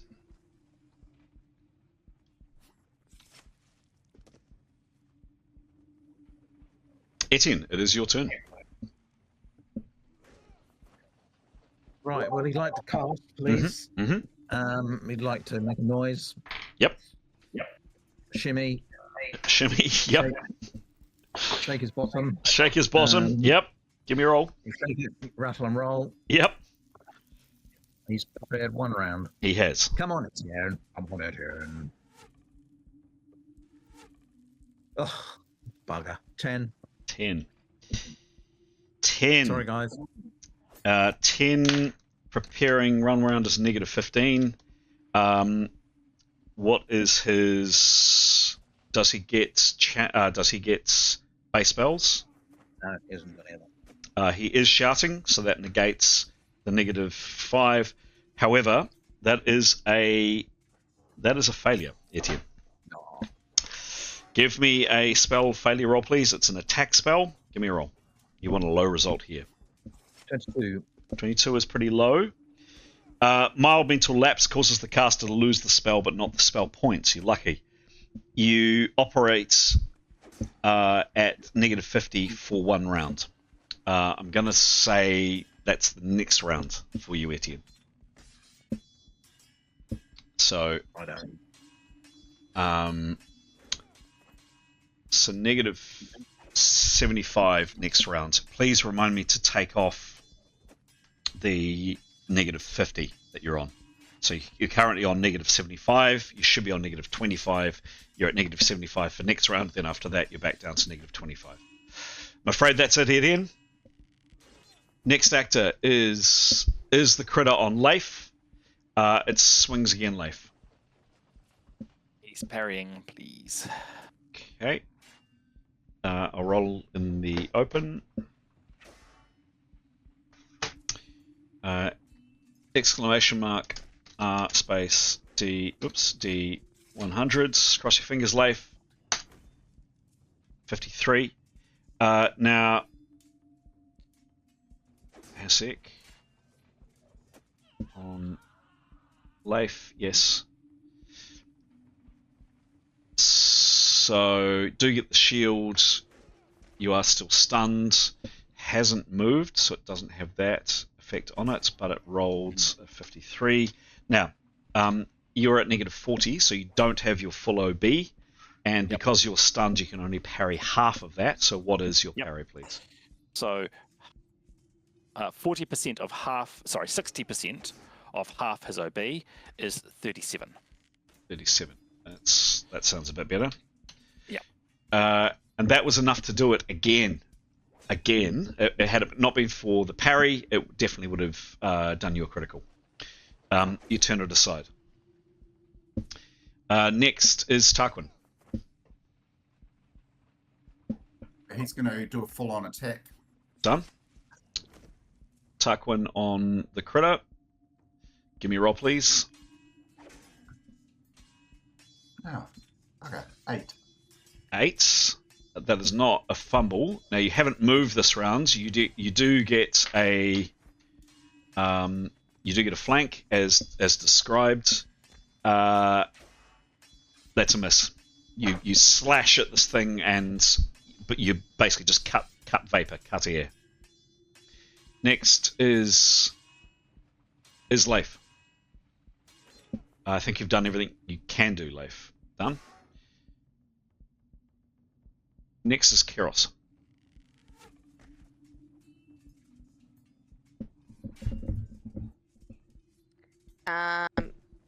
Just confirming, I've got direct line of action, but Tarquin is where? Directly. Yep. So you are staring at this thing this way. Tarquin is directly behind it. It's actually facing this way. Oops, sorry, that's the wrong button. It is facing Leif, and you are looking at its side. Tarquin is looking at its side. If you miss, so it'll have to be a pretty bad roll, but if you miss and you do not hit it, there is a small chance that you could hit Tarquin. But you'd have to miss the creature entirely to do that. And you are within... You're within 10 foot, so you would get a bonus on your roll. Don't miss, Alex. Pretty simple. Yeah, don't miss. Is Tarquin happy that I take it there? I mean, he's directly behind. Hey, Yeah, you're really asking the master tactician about tactics. As a muppet. I mean, he's directly behind, so if I miss, it's going to go either side of both of them, right? He's Maybe directly no, behind. no. Remember, these people are not static. Tarquin is moving from side to side. He's ducking. He's Oh, parrying. yeah. He's moving. Yep. So the counters on screen are completely static. In our minds, in the vision in our head, these characters are moving. What's she gonna do? Okay, well, so I get a +10 for distance. Did you say? I think it's +10. Hang on. If you are making the attack, I'll tell you what it is.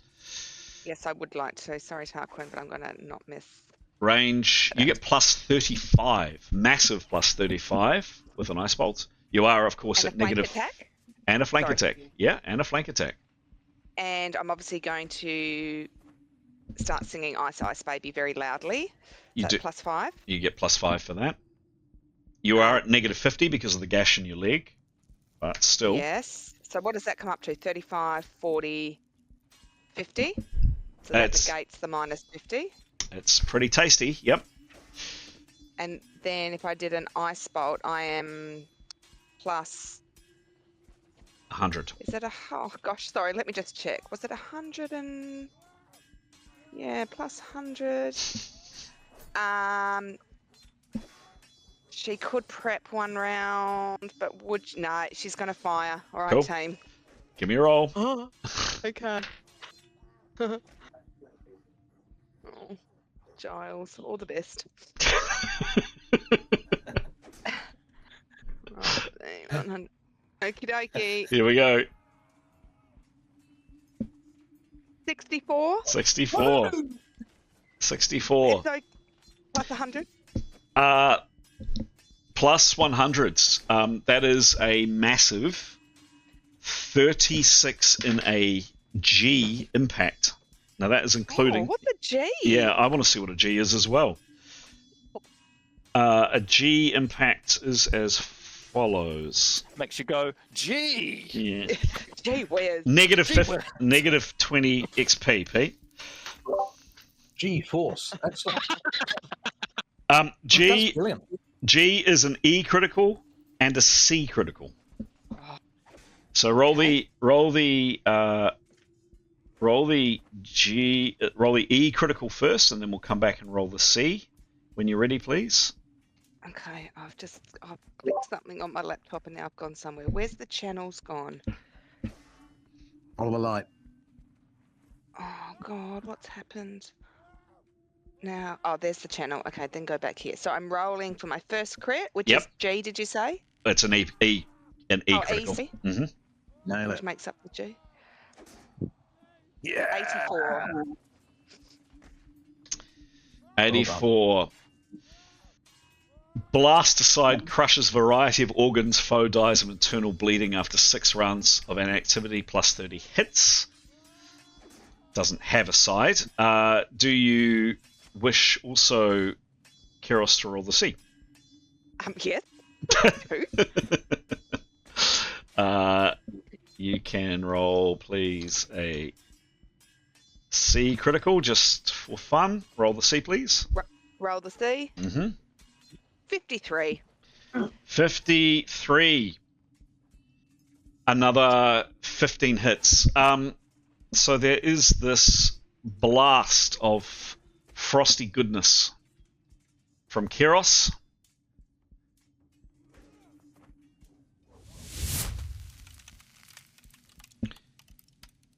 Tarquin and Leif, this thing just simply disintegrates into tiny ice criticals. Well, actually, no. What happens, Keros? This thing is gone.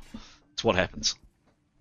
So out of her hand, while she's singing Ice Ice Baby, teeny tiny little icicles come out, and the critter turns into one big icicle and then shatters. That's Right. That is exactly what happens. Exactly what happens.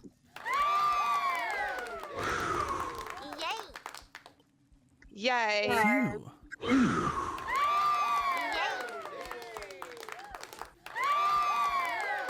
Gosh. Nice work. You, Nice. you have 75% action left, Keros. What do you do? Let's go. Call out hooray for me and also Tarquin. And shall we go? Can we move? Does she move? Yeah, she'll start moving. To Like back where her friends are. Oh, like, let's go. We're getting out, right? Like Demos. down.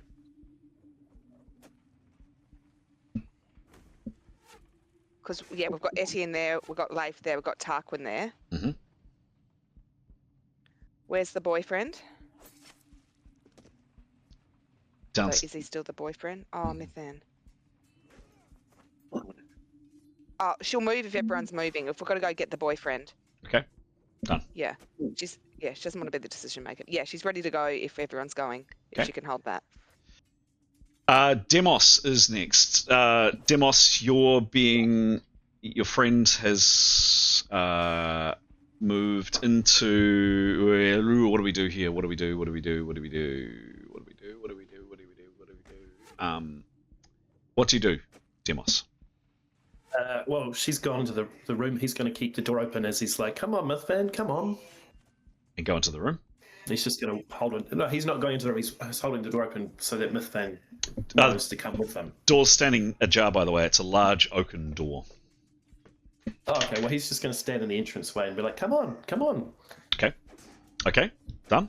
And is the light on? Can you turn the light on, please?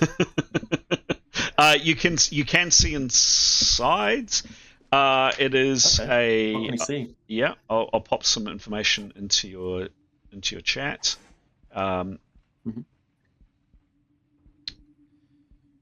Just do this so the others can't see what I'm typing. Here we go.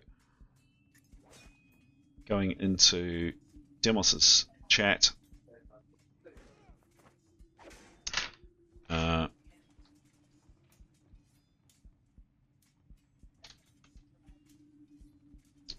Just actually hang on. I might even be able to give you the exact text. Where is my? There it is.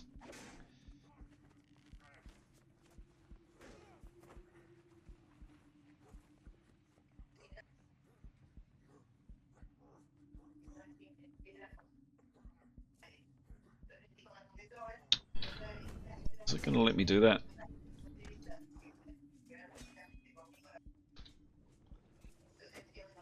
Let's see if this works. Coming into your. There we go.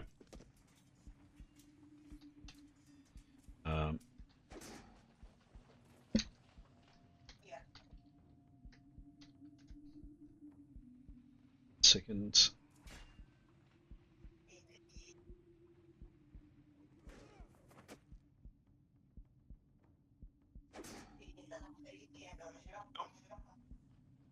A bit of feedback from somebody. Oh, that might be me. Sorry, Nico's just chatting to his mum in the background. Oh, it's all good. Good.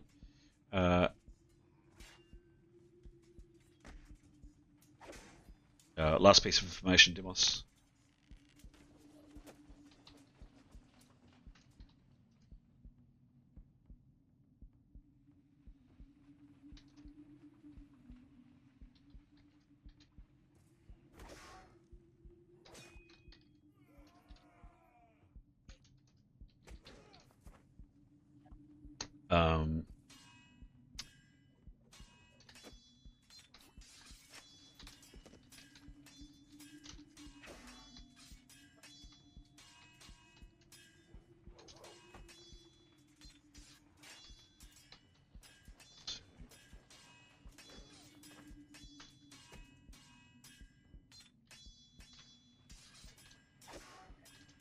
Okay, and now Demos.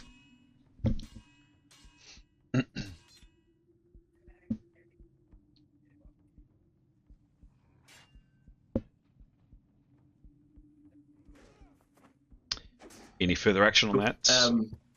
Yeah, he'll start to make his way in, but as he's going in, he's going to just be like, come on, catch up.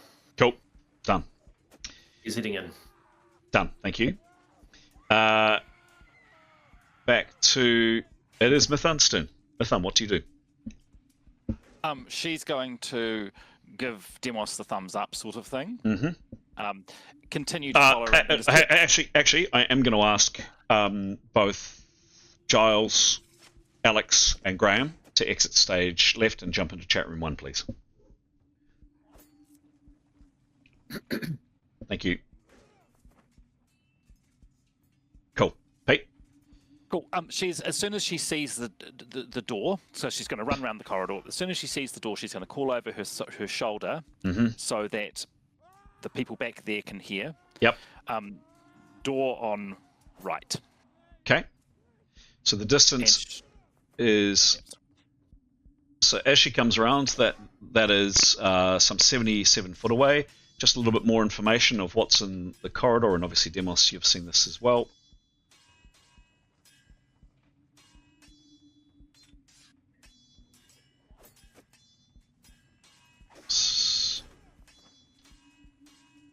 Why is that? Oh, I'll tell you why that's being a dick, because I put that there. So that door is open, as you can see. Corridor continues around, and again with this kind of motif on the ground. Another, what appears to be bricked up doorway down here. Aiden's gone. Aiden's back. All right, that was weird.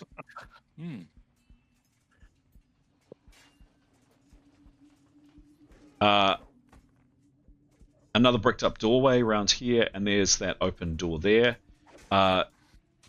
Chonta is out of your field of view somewhere, Pete. Yep. Just come back to this. And Demos has also just gone inside, but the very last thing you saw him doing is encouraging you. You were there. So, what do you do, please? She would run around, and as soon as she sees that there's a door that... So she's seen Demos go in there, right? Yes, she has. Yeah. So she'll call back door on the right. Yep. Or door on the right. Yep. Loudly enough for people at the back to hear. She will still have her sword and shield out, but Yes. she will slow her pace, and she is going to play along with Demos and be ready to parry as she walks through the door. Okay, cool. She gets up to here, and this is what you and whoa, whoops, ignore that. That didn't happen. You can see much.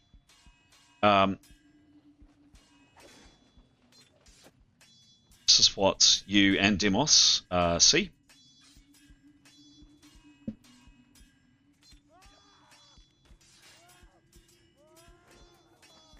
Certainly, Demos, this is what you see. It's some kind of bathroom. There are stalls here. There is a wash station here, like a basin. And there is a wooden locked door there, Demos. You're aware of that. As you've come in, and Demos, you've moved in. As you get to here, Mithan, this woman is standing right there. She has a dagger in one hand and a sword in the other.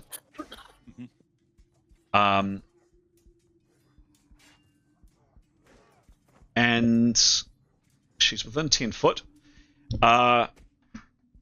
And she just smiles a really, really big, friendly smile at you. And I am going to roll in the open for this. Just for shits and giggles. Exclamation mark R space D100. Okay. What type of armor is Mithan wearing, please? 6. 6 leather armor. Yes.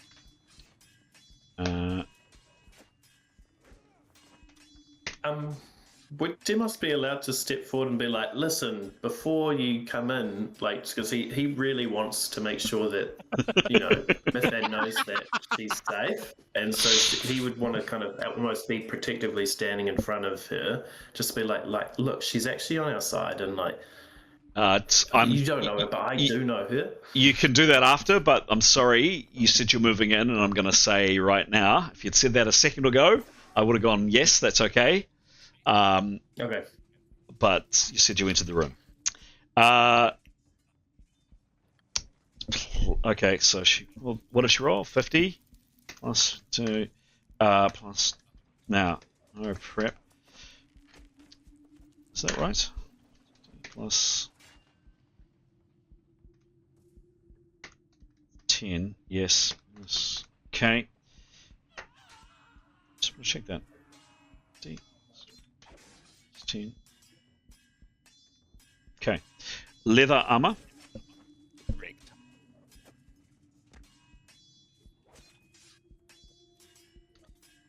Does Mithan wear a helm? No. She does not wear a helm. Okay. Okay, Mithan. Can you please make a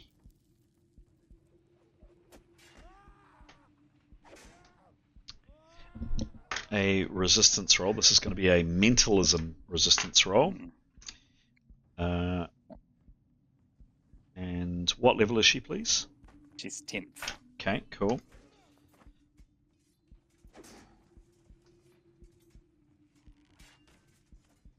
Oops.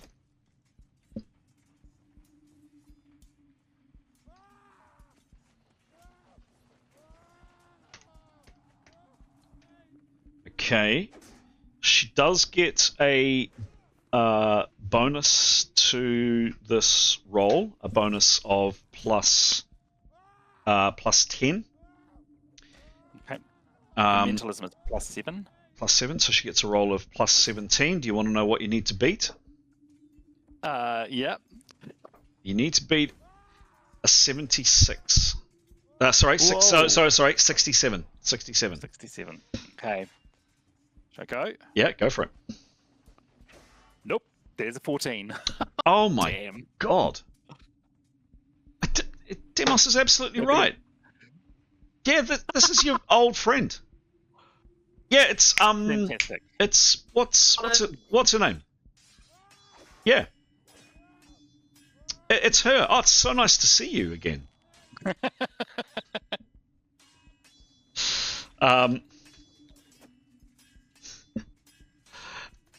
Okay. I'm keen to temper this somewhat. Sorry? So the is this charm kind? description is old friend, or a good friend. Good friend. Yep. Good friend. Not a friend, a good friend. Yep. Now, it is Mithan we're talking about. And Mithan does know Mm-hmm. that Demos has been charmed by Irene Chonta. She does know that. Except that that's irrelevant, actually. That's irrelevant, because you've just realised that Irene Chonta is a good friend. So whether Demos has been charmed or not, it doesn't matter. It's irrelevant. So you must act in a way that is cognizant that this is a dear friend of yours. Both Chonta and Demos are inviting you to come into the room. Yeah, she... Oh. No, she'd wait out here. Okay. Yep. No, So you haven't lost the rest of the friends that are Yep. to come around. Yep. Sure. So she hasn't lost. Neither her nor Demos have lost their faculties. You are still able to operate, but she is. Chonta is a dear close friend. Cool. Yep. Cool. And I know Mithan doesn't have many friends, but just a little bit more of what's inside this. This is one of them. These are wash basins here. Mm-hmm. There is a large dried up fountain here. Have I got my little thingy? Where do my little... There he goes. Is that going to work if I do that? reveal much else, I don't think. Oh yeah, a little bit more. Yeah, there you go. So there's kind of an empty pool. It probably once held water. It's now completely dry. It's filthy. It's covered in filth and grime and all the rest. There we go. Okay, she stands in the corridor. Yep. She's looking down the corridor and waiting, like Demos was doing. Yeah. Going to wait for the other people to come and guide them in. Yeah, sure. Because she just met up with a really good friend of hers. Yeah. Cool. She'll call. Yeah, no, she wouldn't. Yeah, cool, that's fine. Thank you. Yeah. Okay, Demos so would be, I think Demos would be quite interested. He'd be like, "Oh, you know each other too. That's so cool. How do you guys know each other?" So a big smile spreads over Mithan's face, and she'll presumably react. Wow, so nice to see you, or words to that effect. So Demos is Demos is aware that hey, we're all good friends. So your character has not lost their faculties; they can still think and act and function. But this person is a dear, close, good friend of yours. Okay, I'm going to switch back to the others. And can I ask Pete for you not to share any of the surprise, because this is quite a good surprise, and ask the others to rejoin the party, please. Oh, do you want me to? Yes, Yeah. please. Oh, one or either of you. Yes. I can. Thank you.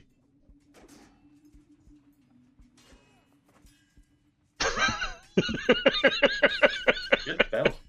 Yeah. Yeah. All right. Next to act. It is. What? We're still in combat. Mithan, I thought you were solving it. That is the end of the rounds. Mithan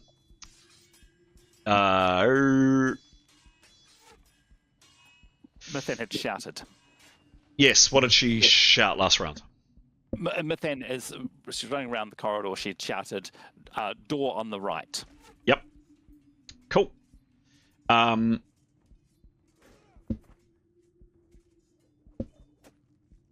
right. And let me just. GM just needs to catch his, because the game. Yeah. Anyway, he just needs to think. Rolling initiative. Any changes to initiative? I'll take Etienne's 8 or his addition off his. Yep. Yeah. Rolling initiative. No changes to initiative they need to be aware of. And save. We are going to do this in probably two chunks, I think. So let's go.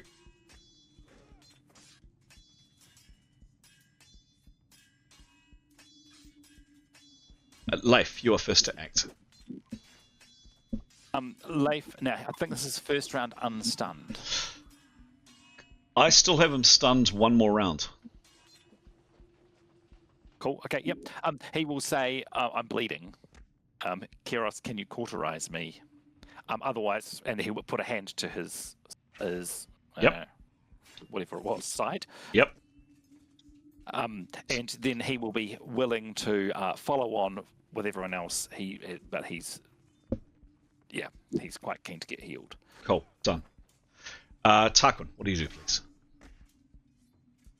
Tarquin's going to particularly call down the corridor to where he knows Mithan has vanished and say as loud as he can, we need to come back together.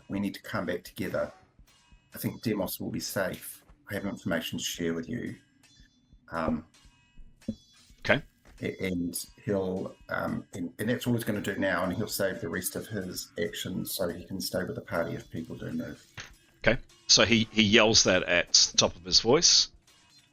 Mithan, you like yelling, Tarquin? Loud as he can. Loud as he can. Cool. And he'll be facing Mithan's direction. Cool. Done. Mithan, everybody hears that. And we'll. Etienne, what do you do, please? I think on giving on events, he will ignore Tarquin and run full speed after Mithan. Cool. Done. What is now? What is his double movement, please? 70. Sorry, you cut out there. What's his double movement? It is. He moves at 70, so 140. 140. That's 100 there. Right past the group. Done. And then another.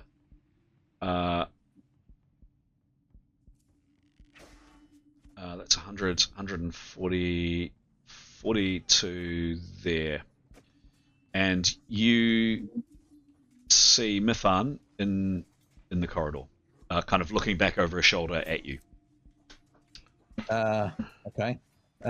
That's your action. You got 3 words. What's happening with them? What's happening with Mithan? 3 words. Done. Perfect.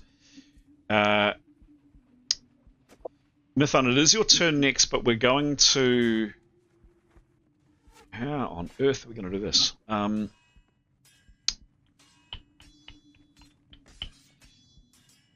Yeah, I'm going to have to ask others. Yeah, I'm going to have to ask others to jump out in a second, but we'll play out the rest of this for a sec. And same with Demos. Keros, you're next to act. Keros agrees to cauterize. Mm-hmm. Leif, no problem. Okay. Moves up, and can you roll the spell, please? It's because of Keros's amazing background, it only fails on a 1 or a 2. Give me a roll, please. Unless you're preparing. Sorry, I shouldn't jump in and assume things.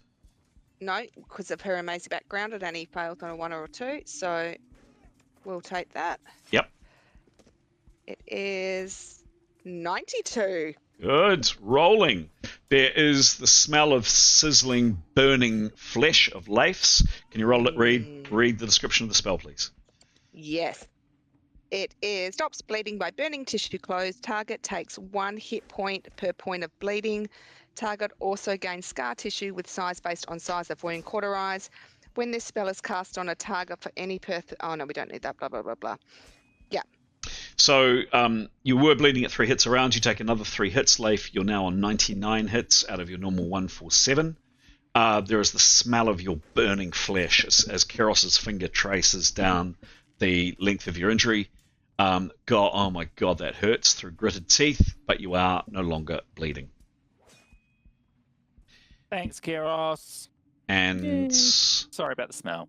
Yes. Oh no, I love the smell of cauterizing. It's good. Smell like cauterizing in the morning. Keros loves it. Sorry. You have so action. I just want to resolve any additional action for these people. You'd said, Tarquin, that you were going to do nothing else. Etienne has run past you.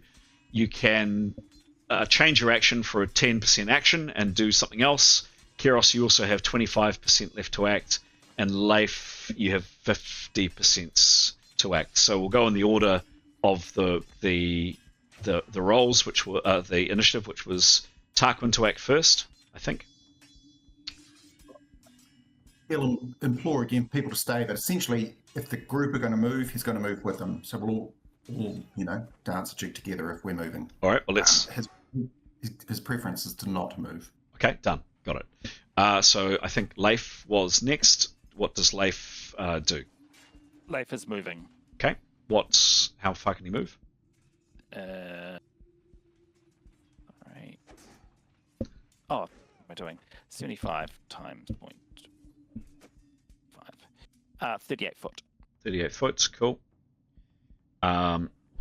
Call that there. Leif, you fly up. This is your last round of stun. Tarquin, you've said your preference is to stay with others, but others are moving, so I'm assuming you're moving up. Tell me otherwise. Go, nod, thank you. And Keros, you had 75% left to act. What are you doing, please? 25. She will do whatever Leif does, so she will move. Which is how much can she move for 25% of 75? She's got base movement of 37. She's flying though. She's flying. Oh, yep. sorry. Yep. Yes. So, 25% of 75. 15. Is that 20? About there. Yep. Okay. Keros lagging behind a little bit, leaving the mage behind. You get to there. Cool.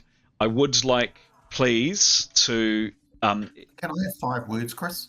You can have 3 words. I'll still have lots of action left. Okay, if I can only have 3, that's fine. So Oh, no. Etienne, Sorry. Yes, you got bucket loads of action, so you can speak. Yes, you're right. Yeah, so I think he'd implore in a loud voice to everyone, we must not kill Chonta. Ningwen's information is incorrect. And I think he'd repeat it, we must not kill Chonta. Loud enough for Etienne to hear? Correct. Okay. And Mython, he'd holler it. And Mython as well, so he's shouting it. Yeah, he's hollering it, top of his voice. Wow. Doesn't care if Chonta is. Okay, cool. So he said that a couple of times, and he has got ample action. Okay. Great. Any response by anybody for that? 3 words from anybody, if needed? Bog off. No, sorry. No, not for me. Bog off. Lovely. Mythan's still to have her turn. Yes, we're going to come to Mythan's turn in a second. We're going to play out what you and Demos see and hear and experience, and then you've seen Etienne and you can answer Etienne's question, but I want to play out what's going to happen, and then you can decide. So can Mythan respond to that with 3 words now? No, because it comes later in the round. So again, I'm sorry for the 3 that were out before. Jump out again, please. Thank you. Is that me as well? Yes. Okay, so Chonta is here, and she just says, friend. She doesn't use Mythan's name. Please come inside. Now I'm going to ask you, please, Pete, to really hard to do, because your character you want to do one thing as the player. Your character was wanting to acknowledge others. You've seen your friend Etienne. He knows where you are. Your good friend, Irene Chonta, is inside the room, and she is asking you to come and join her and Demos. I think she would move inside, but... Yep. So she's heard the questions from Tarquin and Etienne? She heard the questions from Etienne. Etienne acted later in the round, so she might hear what Tarquin says. She's definitely heard Etienne's question. Yeah, I think Tarquin shouted a question earlier as well, and he called up to Mythan, what's going on? No, that was Etienne. No. Well, Tarquin called out. No, Tarquin had said we should all come back together. I think Demos is going to be okay. And Mythan wants to respond to that. Okay. So she'll call back down the corridor. Yes, Demos is going to be fine. You know, he's with our friend. Yep. Irene Chonta. Yep. She's asked me into the room. I'm going to be in the room with her. That's what she'll do. And then as Etienne comes around the corner, she'll say, you know, we're in here. Okay, great. Yep. As you enter the room, Chonta closes the door behind you.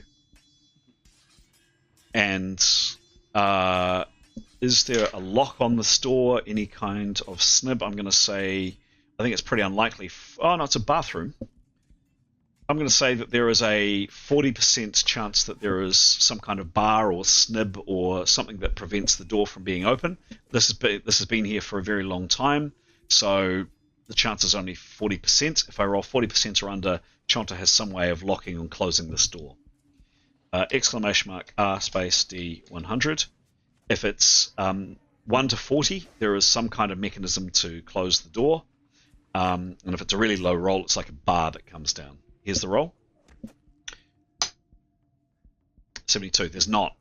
So, lunch delivered, Aiden. Nice. So lucky. Yeah, so lucky. Where's my lunch?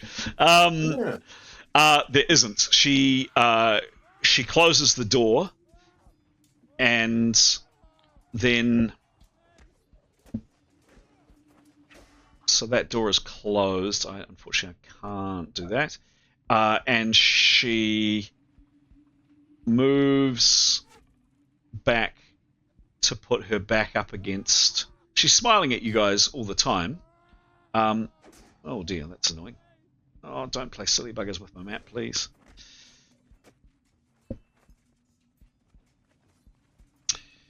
Lock that. And she...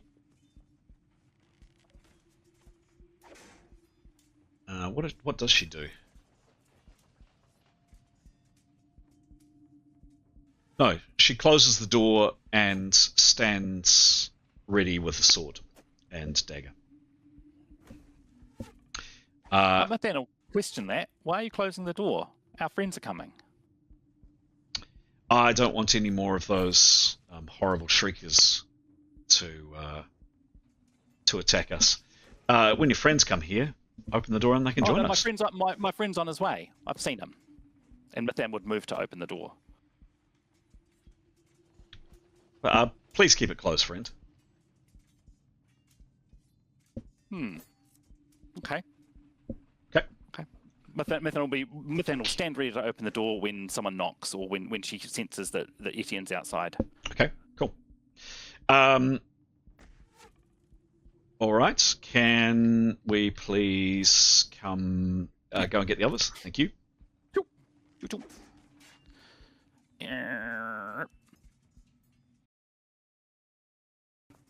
Oh, that was weird. There was a jump in the system there. Did you miss us? I did miss you. Did miss you. So two shouts back.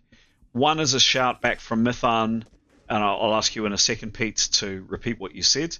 One is a shout back to Tarquin, firstly, and then there's a shout to, pardon me, to Leif. The third last call from Tarquin, Mithan, it's probably a bit muffled for you to hear. So first shout to Tarquin was essentially saying, we should leave Demos, he'll be okay. And what does Mithan say, please? Mithan calls, I agree, he's in here with our friend Rini Chonta. Oh, cool. No. And then... To Etienne? And then to Etienne, yep.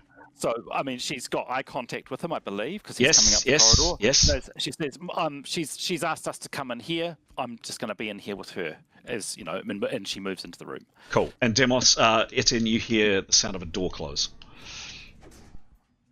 That's the end of that round. Rolling initiative.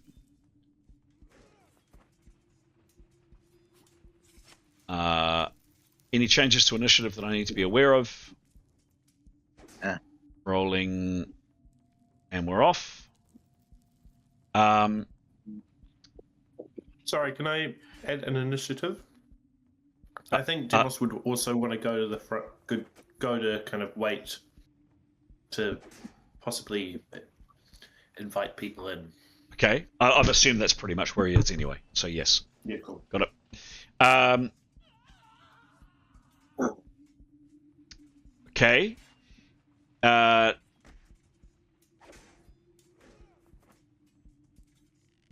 Leif, your first to act. You are now finally unstunned. You actually might have been unstunned last round, but my software for some reason is not registering. So apologies for that, Pete. It might have just been a glitch with the software. Anyway, you are definitely unstunned this round. What do you do? Yeah, you're on mute, Pete. I'm sure I took it off. Good now. Yeah, she's going to say, oh, Mithan's been charmed, and he's going to full move towards Etienne. He can do 75 times 0.6, 45 foot. 45 foot, cool.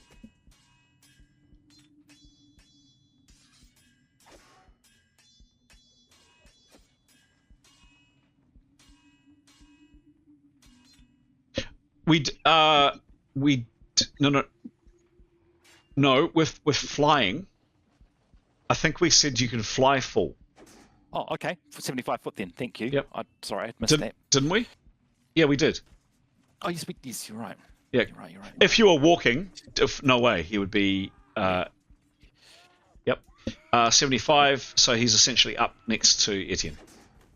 Cool. Thank you.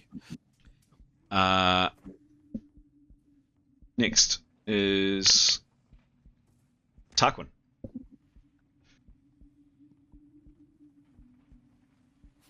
Tarquin, you're on mute.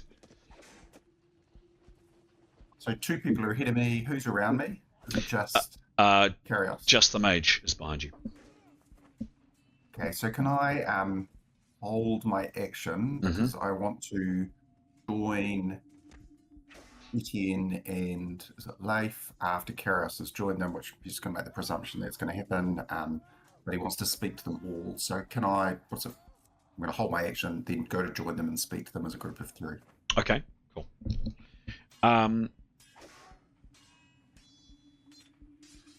Next is Kyrios.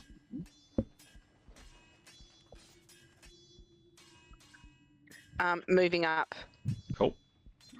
please. 75 would put you, slightly behind. You move up, and Tarquin, you move the short distance of 50 or so feet. And what do you say, Tarquin? You've got plenty of time to speak. So in a quiet voice now, so only to the 3 people around them, Tarquin will say, the information you've been given by Ningwin is only partly correct. If we do not allow the rite of Arza to start, we guarantee the return of the Fel. I know this because of my background, but cannot tell you much more here. The risks are too high. I can promise you, though, if we do not allow the rite to start, we cannot corrupt the rite completely. Okay. Everybody, Etienne hasn't moved, so he can respond in full to that. Both Kyrios and Leif have 3 words each to respond.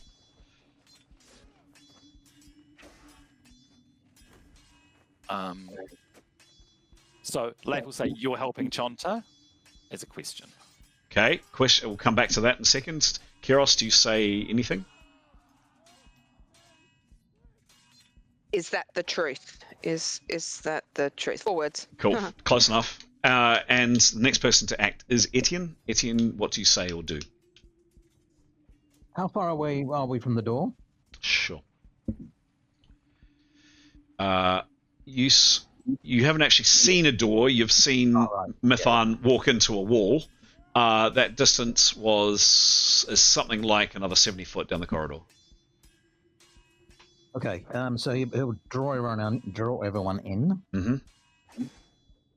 And he'll say,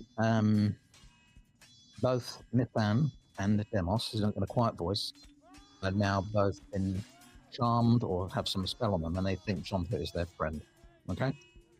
So there's a good chance if we burst in through that door that their lives may be in danger. To Tarquin, he'll say, Tarquin, I appreciate what you say. There's a lot of people saying things they don't mean at the moment. So let's come back to that later. What we need to do is save our friends. That is actually what we've got to do right now.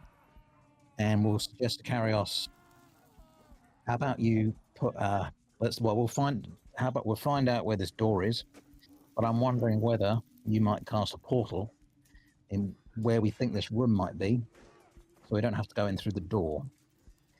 Once you've done that, we all charge in from a different direction. What do you think of that plan? Tarquin, I need to trust you're not going to say anything out loud that, you've been saying some odd stuff. I know you're a bit muddled in the head and it's been a long day, but please don't shout anything out. Okay, I'm trusting you, so, get with the plan. What do you guys think of that plan? Okay. So I'm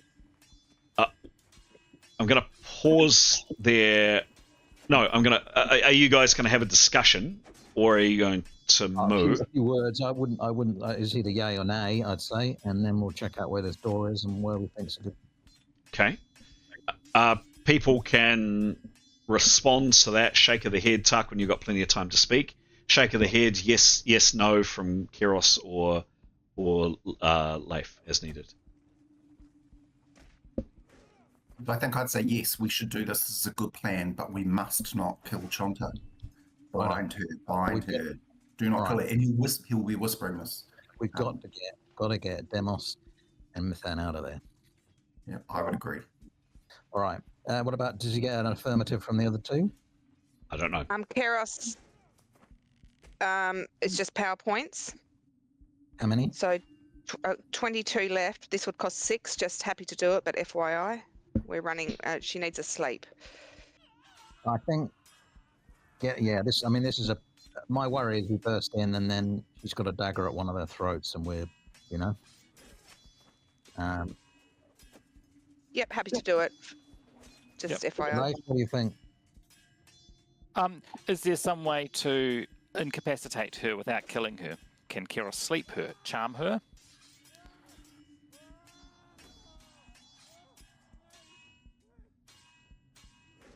Keros is just going through her head of spells. Okay. Just while you're having that little conflab, a little bit of information to the other two characters. I'm going to put it into both your chats.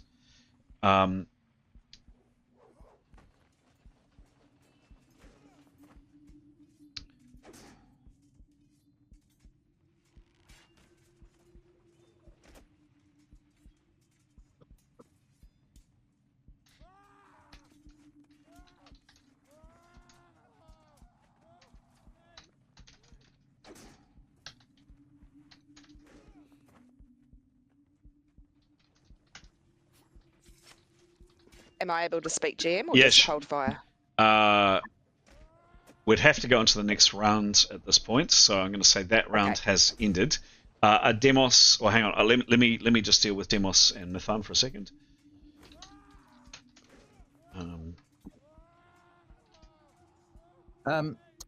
Guys, while that's happening, do you just want to jump in the chat room? Oh no, we can't, can we? We're on live time. No, you can if you want to. Actually, that'll be good. That'll be good, and I can have this discussion. Yeah, better if you guys.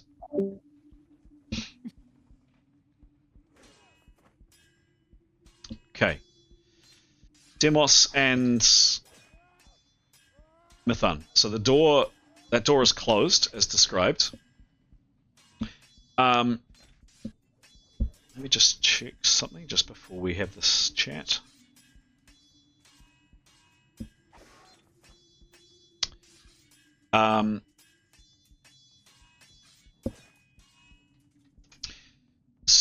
So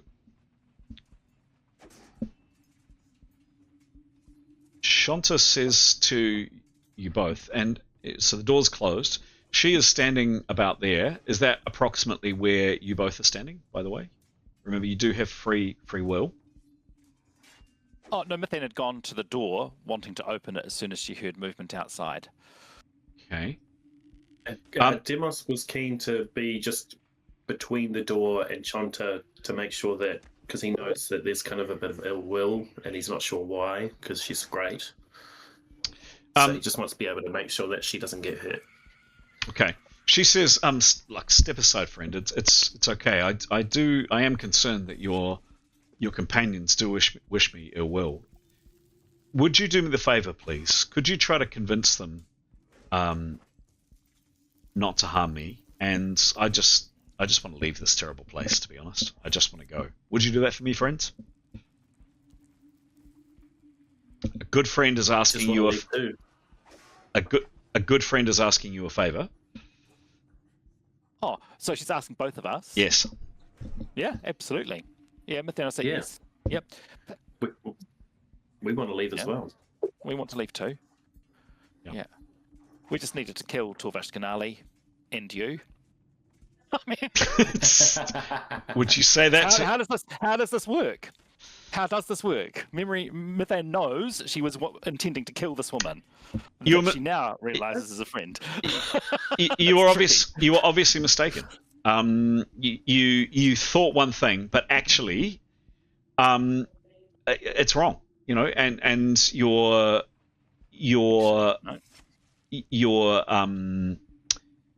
your rage at this woman is unfounded. because of course you don't want to. Actually, You don't want to kill her. well, can I just double? Okay, I just want to double check. But then understands the whole idea that you can have a good friend who is wrong, who you need to kill. So she's got all this history. She knows all this knowledge about TPP, knows who Irene Chonta is, has read Ningwen's file, is up skill with that. I don't know, and I'd like you to make a call on this because I find it too. Yeah, but that this woman is a good friend. Mm-hmm. Might not have much bearing on that as far as Mathan's concerned.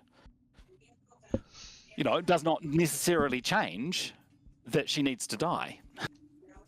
I think in the spirit of the spell, nice try, Pete. I'm going to say in the spirit of the spell. No, I'm over. Yeah, no, that's cool. And I asked you to do that, and that's fine. But I'm just saying that the reason I'm asking, and it's not, is because she's got this thing going in her head. You know, suddenly she realizes she's a friend, but all this time she's been intent on killing her. How can she? You know, that's the reason why I wanted to just double check. Yep. That's fine. That's fine. Yep. So nice try. It's not in the spirit of the spell. It's not a friend. It is a good friend. And the emphasis and the spirit of the spell is, I think, and the people who designed this game is you don't kill a good friend, right? Yeah. I think Demos might try to say, hey, I think it would help if you just lower your weapons because we have been through so much, and I think you just need to put on like a front that you're not here to hurt us, because we're everybody in the party is a good person. Like they're not going to attack you if you're not going to attack them. So if you put your weapons down, we'll talk to them. Okay. Yep. And we will protect you. She just smiles at you and just continues staring straight at the door. Weapons are up. Demos, she has asked you to move out of the way. Do you move out of the way? I don't think he would if she hasn't put her weapons down. He really doesn't. He thinks if they see her with her weapons up, she's going to get hurt, and he's not. He doesn't want his good friend to get hurt. Okay. He does want to convince the party that she's okay, but he doesn't think he could do that if she's standing there with her weapons out. Okay. Okay. All right. Cool. I think that's where we leave it. Can you please ask the others to come back? Thank you. Cool. I'll just go. Where are they? Chat room. Oh, yeah. That's so funny. It's just, she must be. Yeah, anyway. Loving it.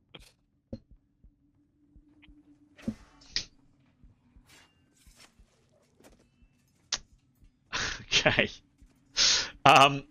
Into the next rounds. Ending that round. Into the next round, any changes to initiative I should be aware of? No, rolling initiative. We're off. Hang a sec. Hang on. Okay, Leif, you're first to act. Can I just, Leif has obviously been privy to something that Pete isn't aware of. Can I just take him into the room for a few seconds? Yep, sure. GM will get a drink. Cool. 1 sec.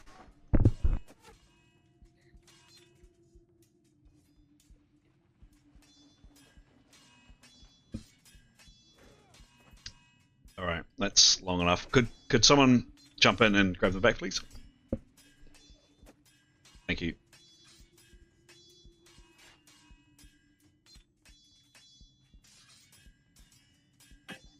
Oh, back already. Perfect. Okay. Last round of the game.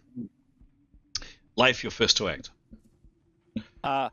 Leif's going to follow with the group plan, which I believe is he is going to be doing prep. Please correct me if I've got that wrong, people who did that plan. No, that's right. Cool. Prep for Leif. Next is Keros. You'll be doing a prep as well. Done. Etienne. Etienne's gonna just move, continue running forward, Okay. and just poking his head around the corner to look at the door, Okay. which he's always heard the door, but he hasn't seen the door. Correct. So he gets to what about here, and can see the door? Is it open? No, it's not open. It is closed. Okay, right. I just can't mechanically close that. It is closed. Right. Okay. Sorry, correction to Leif's action. We'll finish Etienne's first. What do you do, Etienne? Right. Okay. It doesn't double back on itself. Okay. Okay. They'll beckon the party. Oh, he'll return to the party. All right. Done. Change to Leif's action. Yes, Leif. Sorry, I hadn't realised exactly where the party was. Yep. We are not up at the door yet, so I don't think we're ready to do the plan. So instead of preparing, he would have been continuing to move up towards the door. And Etienne will say, not sure what side of the door would be a good way to enter in. It doesn't double back on itself, so it's just in the side wall. Well, you've got no idea what's inside, obviously. No.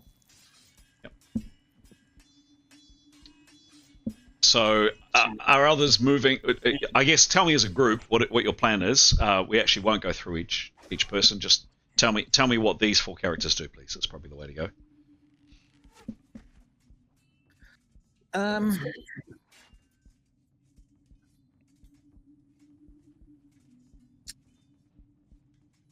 I think. Well, basically, I think one of us should go to the left and one should go to the right. We don't know which is which.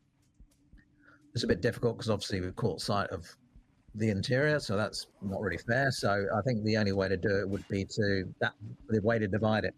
I suggest we roll for it. Yes, there you go. Unless it's got a different plan. Oh, The party is going to move up the door. Yes. Yeah, need to move up. Yep. So as a group. Yep. And I agree with you, Graham. So hang on a second. So you're planning to hang on, don't roll anything. So you're planning to cast a portal, is that right? Unfortunately, just because of the nature of the game, you have seen more of the interior than you should have seen. So a 50-50 roll on where you decide to cast the portal. Hang on. Is anybody else doing anything other than moving up and preparing to cast portal? Well, yes, Tarquin's going to move up and prep. Okay, great. So move up and prepare spells. So what I'm going to say, Chris, we've got 2 actions happening. Yep. So the way to play this, I think, is we were intending 2 locations. So I think if one goes left and one goes right, and we just roll to see who goes left, who goes right, because that was our intention. All right. Okay. So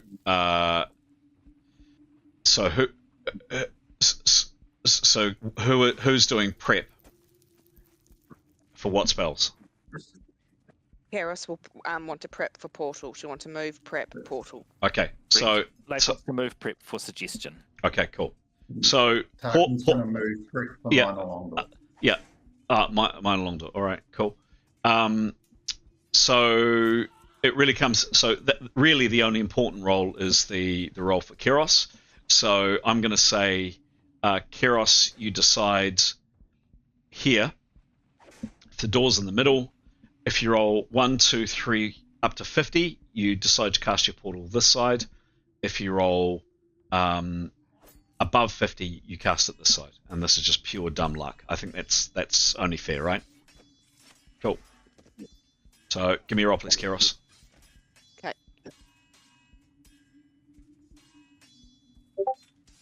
21. 21, you decide to cast the portal here. So Chris, I'm just so you know, I'm going to be on the other side of the door. That's where I'm going to cast mine along door. Oh, damn it. Hang on. Yeah, I'll get to everybody in a second. So this round, everybody moves up. Probably a little bit more generous than... damn it. I've moved to the other side of the door. Just give me a second, please. Just give me a second. I've got that, and I'm going to be asking people where they move in a sec. Please just give me a second to organise this. So you've come up, Keros, you've decided, or the dice have decided for you to go here. Tarquin, yes, got that in spades, thank you. You're going that side of the door.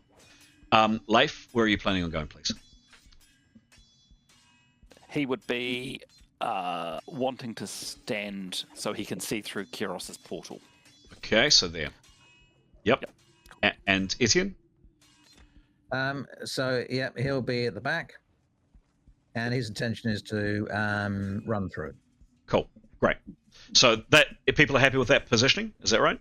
Well, sort of, except obviously Etienne will need to run past the two in front of him, so he will probably be off to the side, if that makes sense.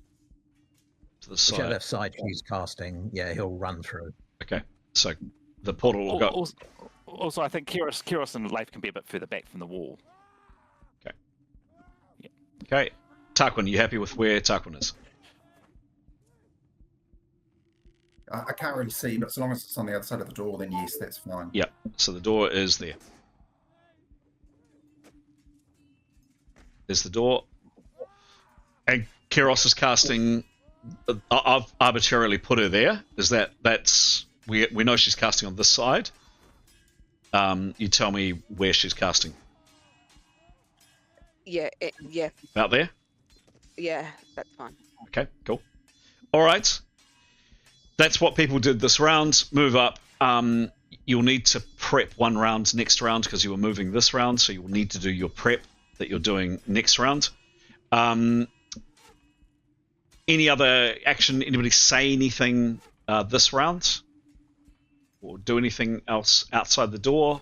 And anybody doing anything inside the room that I should be aware of?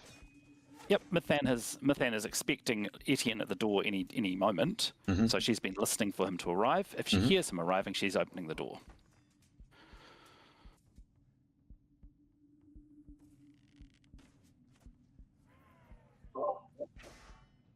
That's what she intends to do. If Tarquin has any action left, Chris... No, Tarquin doesn't, sorry. He doesn't. You've all moved up, so no, that's more than 70 foot. So no, people outside the room have, as I said, have a chance to speak, but not act.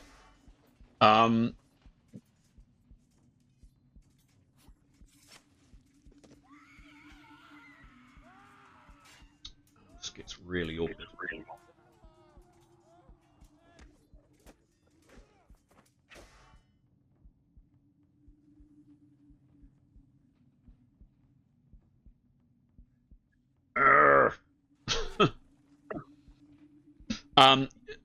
So Mython, you certainly hear footsteps, and your intention is to open the door. That was what she was planning. Yeah. Yeah. No. That's what. Yeah, that's what you said. That's what you said.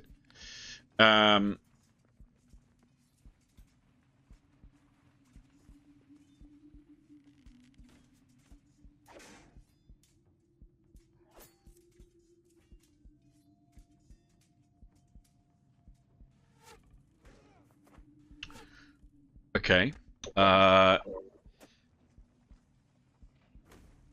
I'm sorry, guys. I'm going to have to ask all of the others to exit the room, please. Thank you. As that happens, let me just have a quick look. Yeah. As Mythan reaches for the door handle, there is another attack on her. Exclamation mark R space D100. And I'm afraid this is an attack this time with prep. It's not a very good roll, though.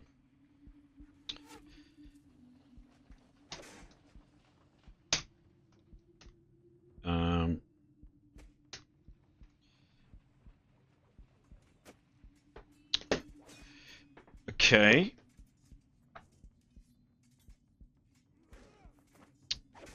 You are... 10th. Yeah, 10th. you. So...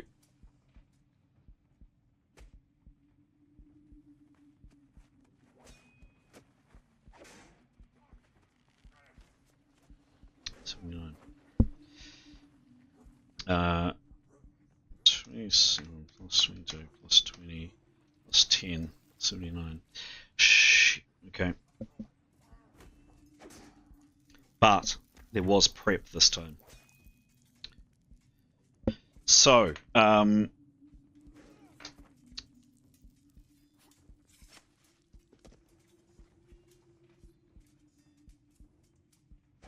there's going to be a -10 to Nothan's roll.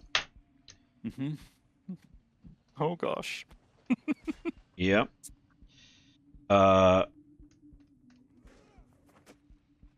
You need, with a -10 to your roll, Yeah. you need, do you Yeah. want to know what you need to beat? Yeah, of course. Yeah. You need to beat a 67. Okay.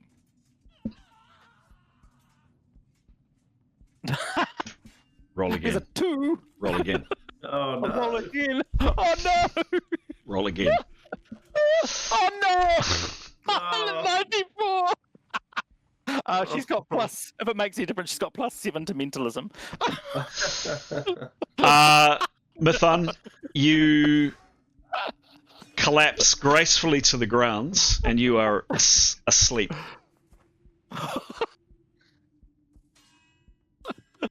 Righto. Okay. Um, It's the first time that's happened to one of our characters, yes, it is. I think. Yeah. Demos, you've been speaking, but you haven't done really anything this round. You've just seen Mithun go to the grounds. What do you do, if anything? Now, she just slept, so She was reaching for the door. she was reaching for the door. Yeah. He would be like, "Oh, what's happened?" And then he would try and shake her to be like, "Mithun," to maybe Yeah. check to see if she's breathing. Damn narcolepsy. Yeah. She's had a big lunch. He'd be, what's happened to her? What's happened to her? And he'd look back at her and he'd be like, what's happened? Okay. Excellent.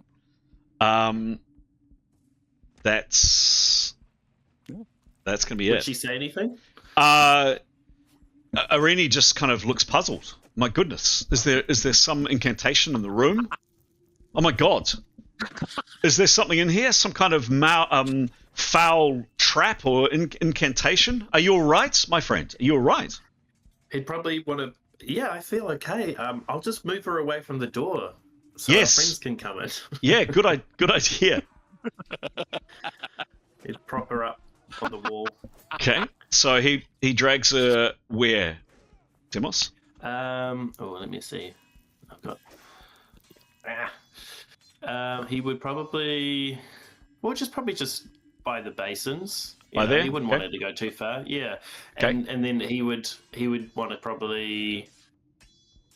I think he would maybe go for the door because he'd probably be like, I'll see if Keros maybe or one of the others may be able to help. Sorry, that is your action. Dragging a large 7-foot woman Yeah, fair enough. is definitely your action, and Fair enough. that is it. And Can I just pick you up on one thing, Chris? I don't think she's ever done anything gracefully in her life. no, that's Fall over the floor.